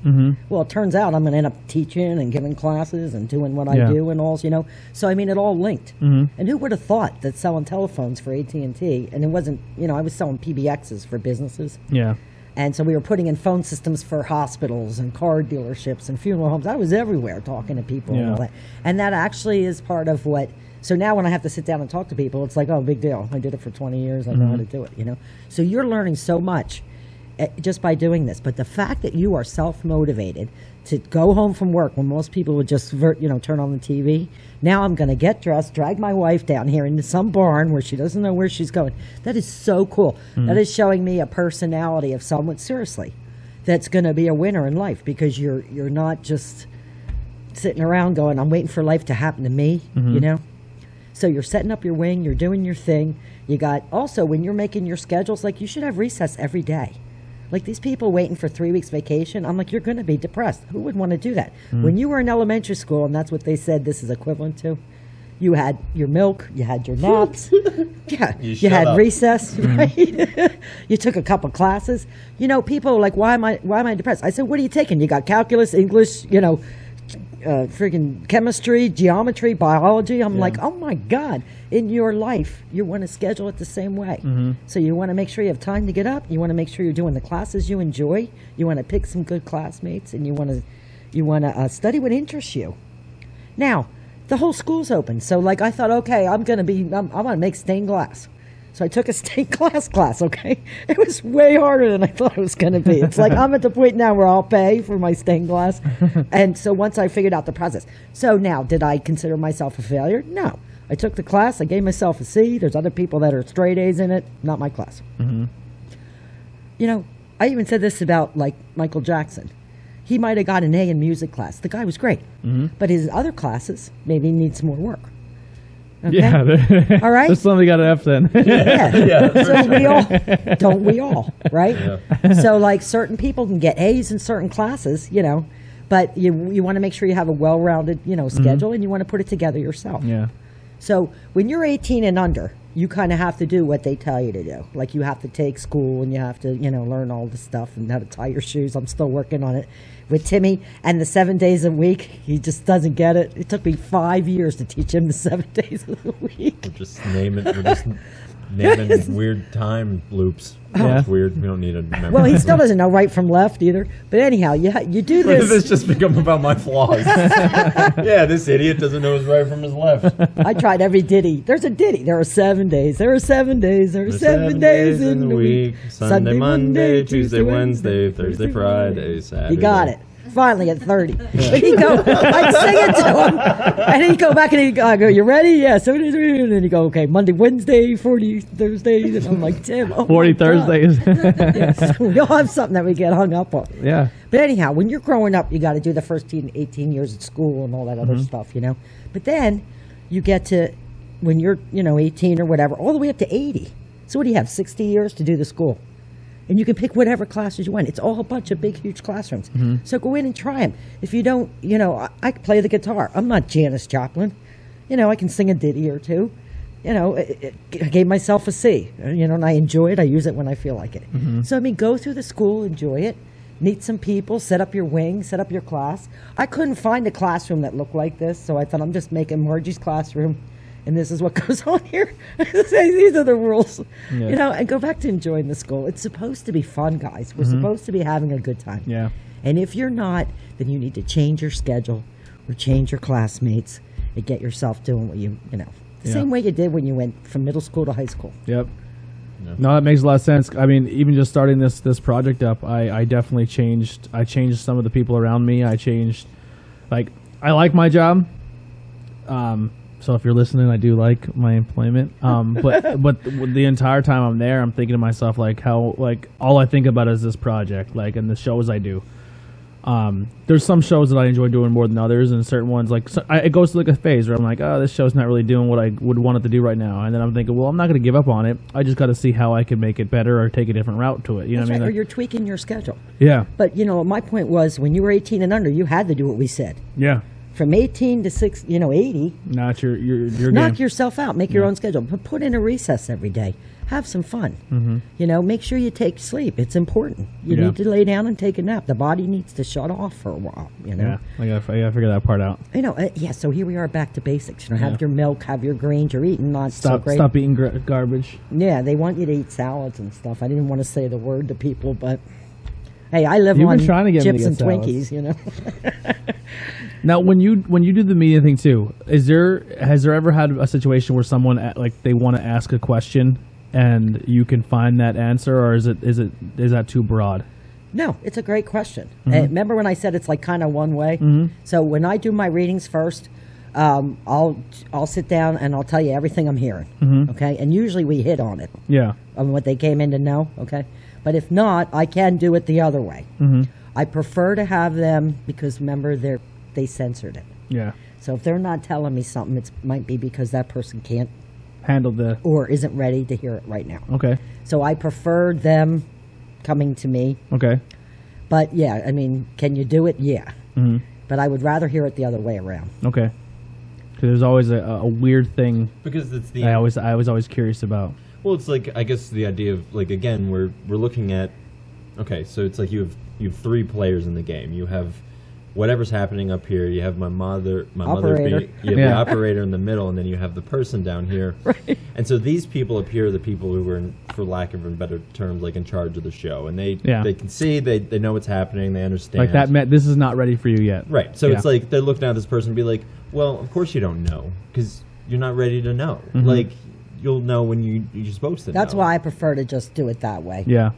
Rather than go the other way. Yeah, and I think that that's most of the time when people come in, I'm going to say to them, listen, whatever it is you want, let's hear what I'm hearing first. And then if we hit on it, great. If not, let's do the cards. If we don't hit on it there, then I'll do that. Yeah. I also I heard this was some advice given by a spiritual teacher named Ram Dass, which I thought was really good. It's an awesome name. Yeah, it means a servant to God.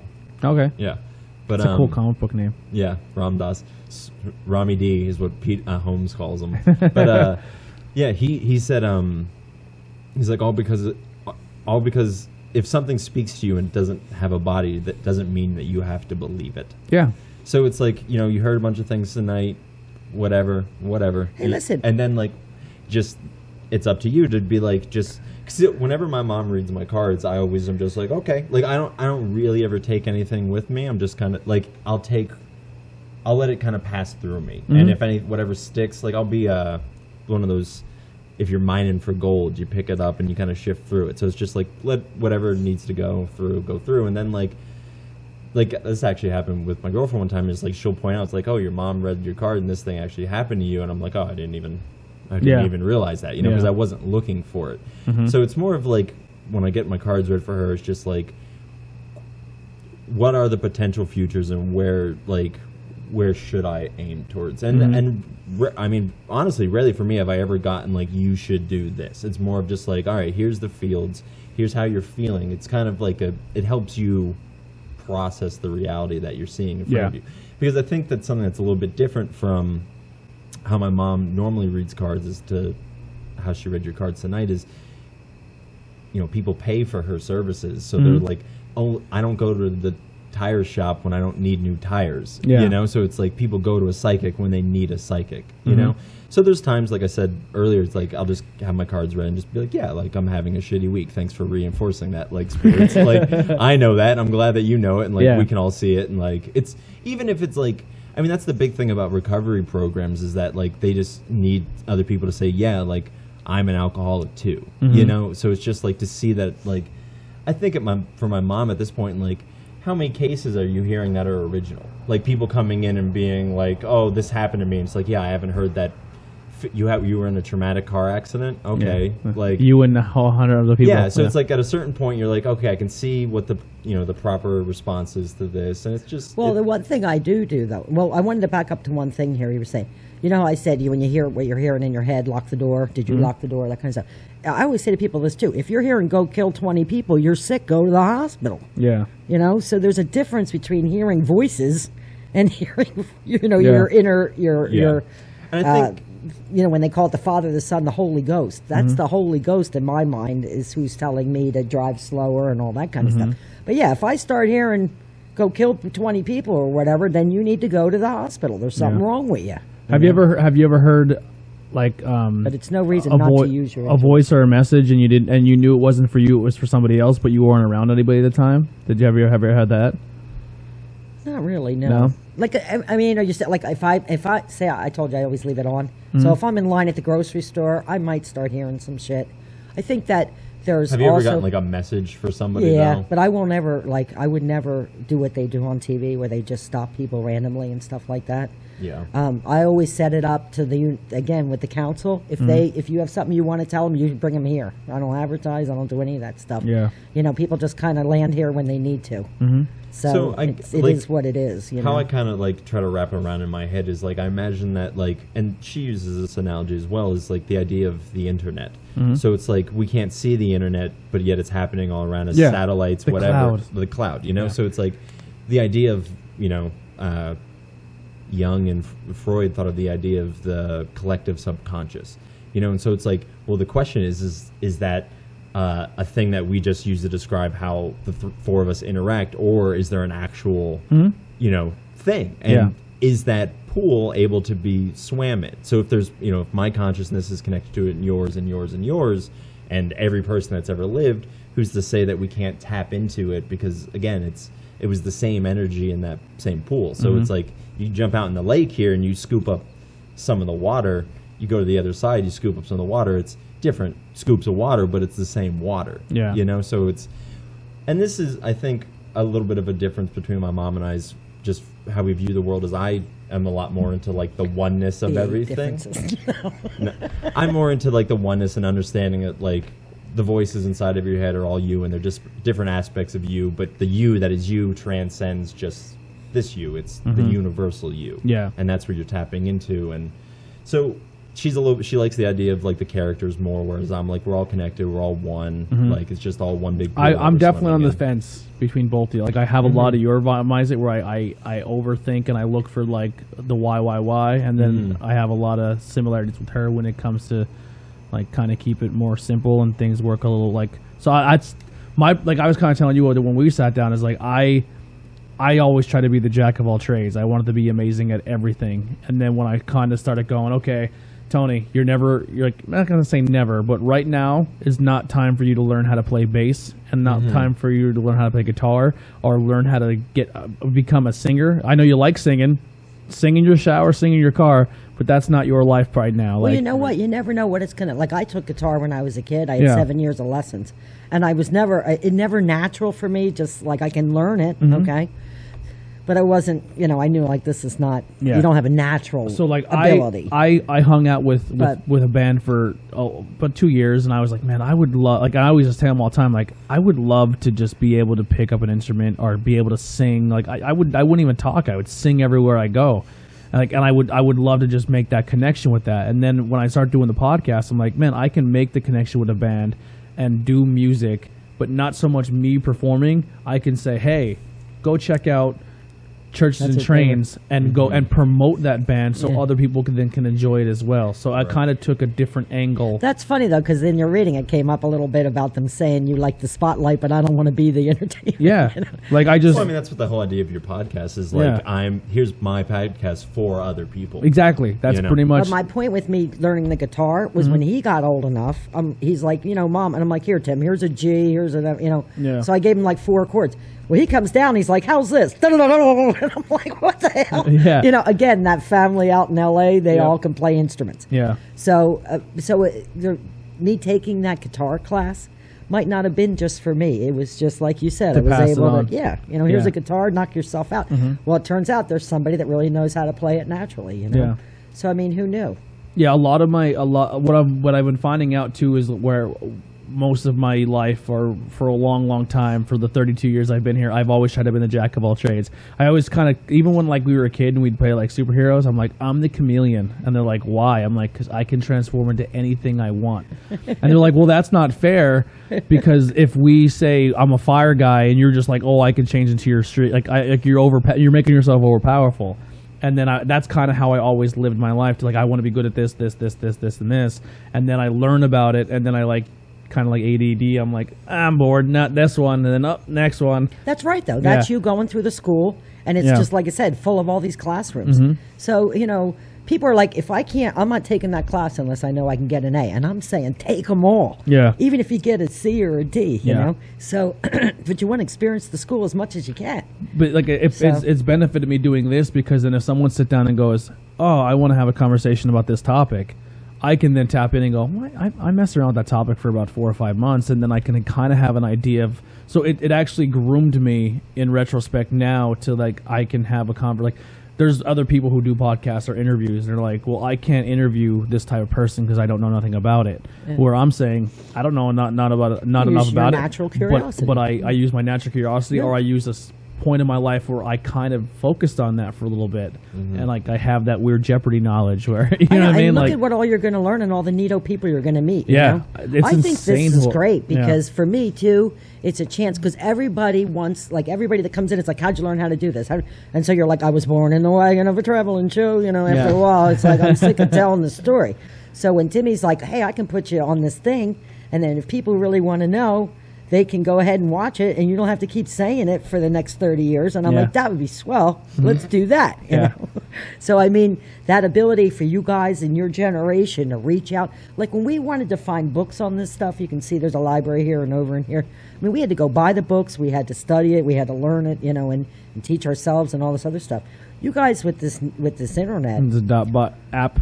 Yeah, and again, but there's something to be said. Like if you go to a Wikipedia page and you read, the summation of the Civil War, if you gather every book ever written, it would make that article look like a napkin. Yeah. There's just so much information out there. Yep. And especially like on rich topics like history or spirituality, like just stuff that just you can mine from for forever.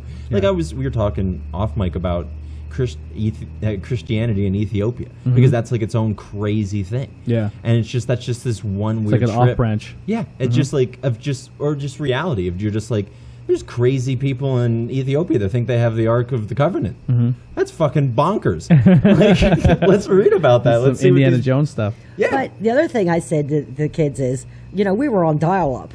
Like, so I'm dialing up to my council. You guys are high-speed internet, you know. So who knows how far, who you can connect with, you know. So I mean, I'm doing it the old-fashioned way, the way I was taught, and but these kids nowadays that are coming in to learn, they're like, I'm not only can do that in a minute, but I can do this, that, and the other thing. And I'm like, that's great, go for it, The other day I played Mario Kart with a 16-year-old, and they played with 2 controllers. This is the first time they ever played Mario Kart. Played with 2 controllers and got first and second. Well, just wait until What system? Switch.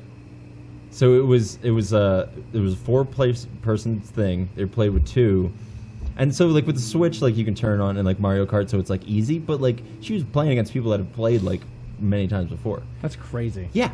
Yeah. well, even all the setup. I mean, I hate to tell you, but like 20 years from now, your kids are going to go, Dad, seriously? Look at the microphones. Look at the stuff. Oh, my God. How did you even plug it in? Keep saying kids. It's freaking me out. And life goes on. Yeah, I was gonna say because there's gonna be, even if they're not your kids, there's hopefully gonna be kids. I've seen kids, so there's gonna be a future. Yeah. So that's probably. So what I good. do tell people, though, is to try and leave a mark on the school and not necessarily, A crapping dick it up. mark. I like, Yeah. I like a graffiti. Like Yeah. don't carve a dick into the. But to I'd the like to desk. leave That's what it something makes. when I die that says I was here. And so I wrote that book. I think that's a great, it's called Welcome to the Earth University. It never got published, but I sold over 2,000 copies just to friends and stuff. And now I just give it away. But that is a great help, like a 101 start on the spiritual journey.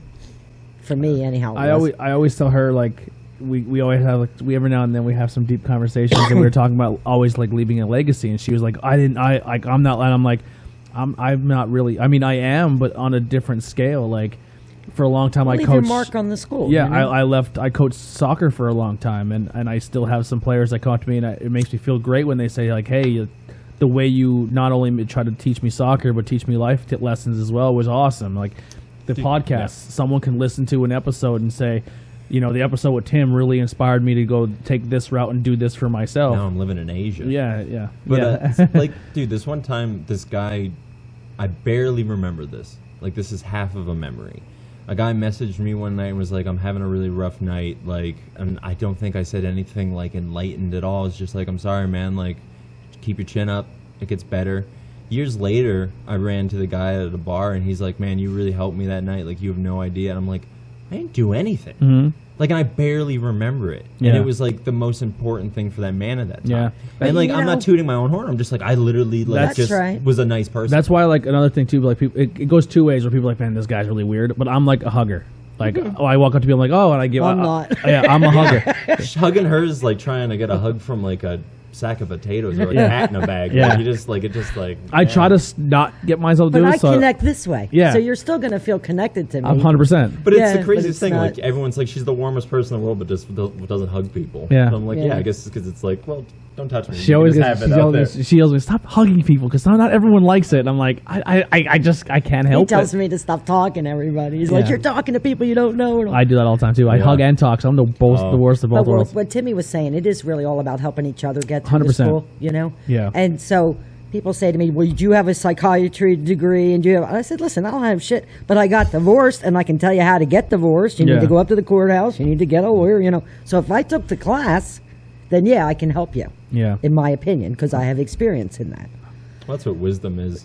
Wisdom isn't. You can't be handed wisdom. You can only gain wisdom. Yeah. Right. So Well, and it's they're like, giving certificates out for anything anymore. It's like Right. you want to be a, Well, and all because you have- certified whatever. They can print it off on the thing, and now I'm a certified gemologist or whatever, you know. So yeah, or just we talk about like people that like go to weekend courses on shamanism, and now they're like, I'm a shaman. It's like, well, see, that upsets me when I hear that too. yeah, because it's like the idea of a true shaman has been here for generations upon generations upon Yeah. generations. And you read an app. Yeah, and like now you have this fun app on your phone. Yeah, now I'm a doctor because Yeah. a shaman is an equivalent of that, you know. And not only that, a doctor, a lawyer, an Indian chief, you know, a Yeah, council they leader. were- Yeah, I mean, Yeah. it's a big deal to say that name. And so they're like, for $295, we can teach you how to be a shaman, and you're good to go. And It's I'm like that just should like, be you know, something that's just oozing out of you, like Yeah. to the point Well, like your it's- eyes are crossed when you're born. You know, Yeah. like 'cause it's like shaman is in you or so much, you know, or something like that. But it's just but it's just disrespectful to the people that have studied. You know, like people will read a book, How to Read Tarot Cards, and they'll open up, you know, and now I went down and did that one day. I thought I'll get my cards read because Miriam died. I didn't have anybody to go to. I do my own, but I thought, hey, it's fun for me to do. So I went down into this place, and then I went in, and this girl's like, you know, I shuffled the cards, and she goes, well, I can't read you. And I'm like, why? Like, I couldn't be any more easygoing, you know? Like, what's your problem? She goes, I just can't read you. I said, listen, if you got a sign up there that says you're a tarot card reader, I'm assuming that you either have some kind of relationship with this deck or you have studied it in some sort, you know, just like you say, and I do podcasts. You know, if I sit down and you go, oh, I don't know how to hook this stuff up, I'd be like, well, what the hell's the matter with you, you know? So I said to her, listen, you need to take that sign down.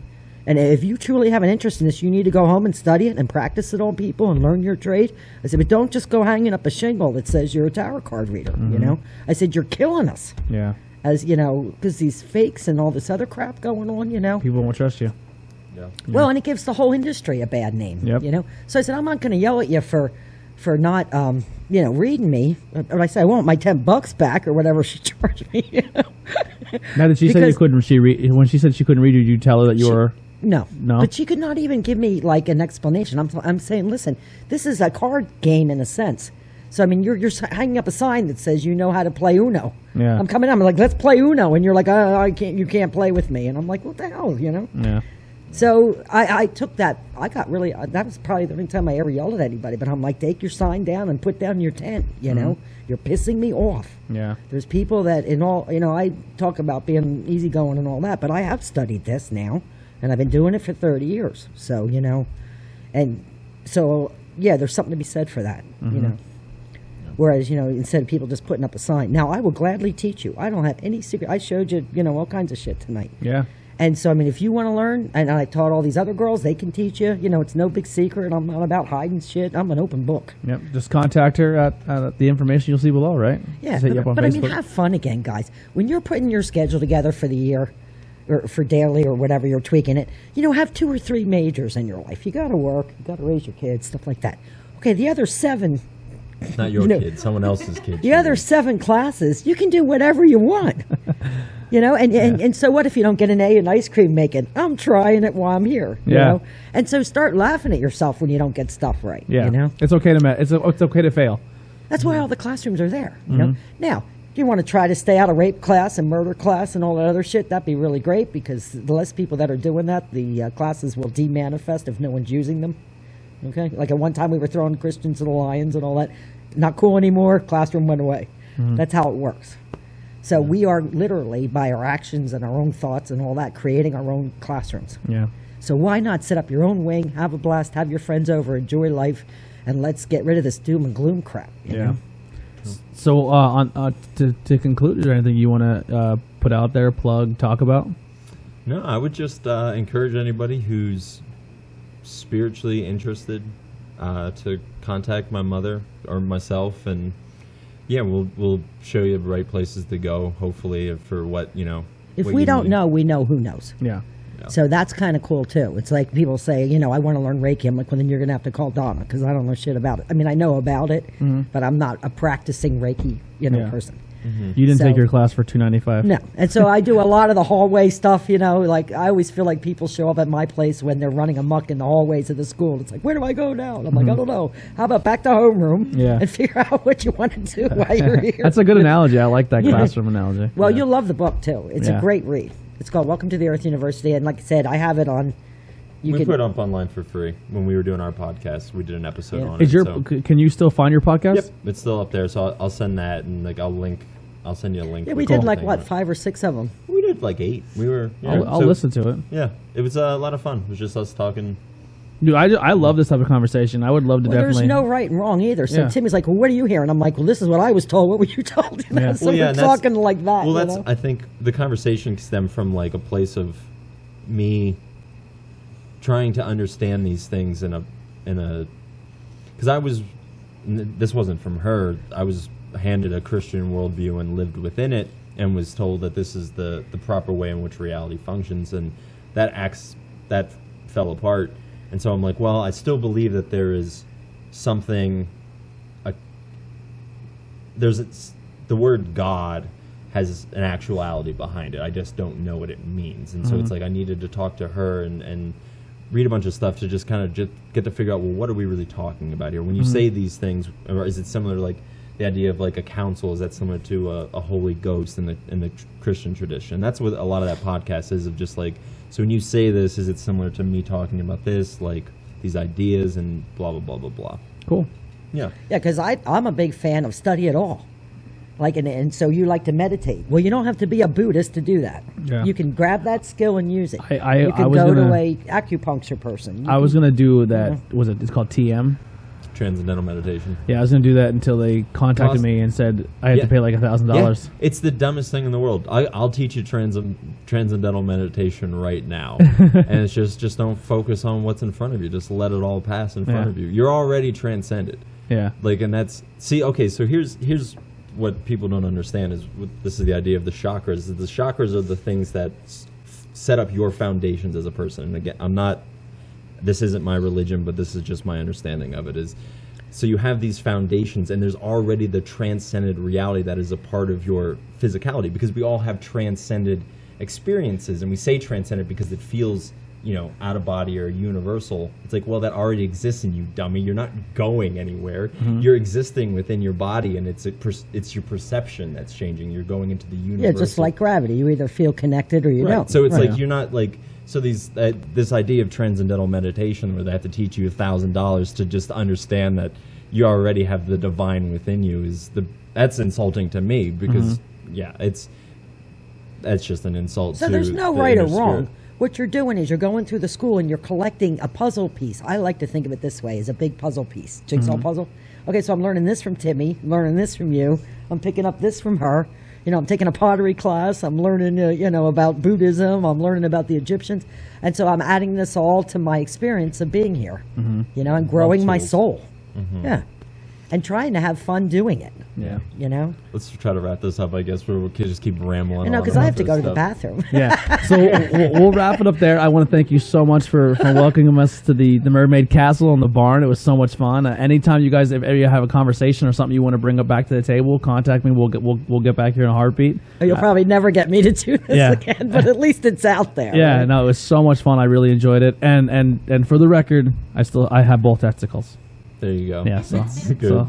You just, like I said, I had to ask myself, like, how do I know that? And it's like, I don't know how I know that. Yeah. I heard it. So. But if you guys liked what you hear and you definitely want to help out, we do have a merch page. I'll link in the description below. You can buy some cool merch. You can contact her at the Mermaid Retreat. All that information will be below too. And if you don't want to buy merch and you still want to help us out, we do have a PayPal as well. So that'll wrap it up for interviews with everyday people. Well, doesn't you say too that they need to hit the subscribe button or something? Yes. So if you watch this and you definitely enjoyed it, or even if you don't and you made it this far, if you made it this far, just hit that subscribe button, please. Yeah.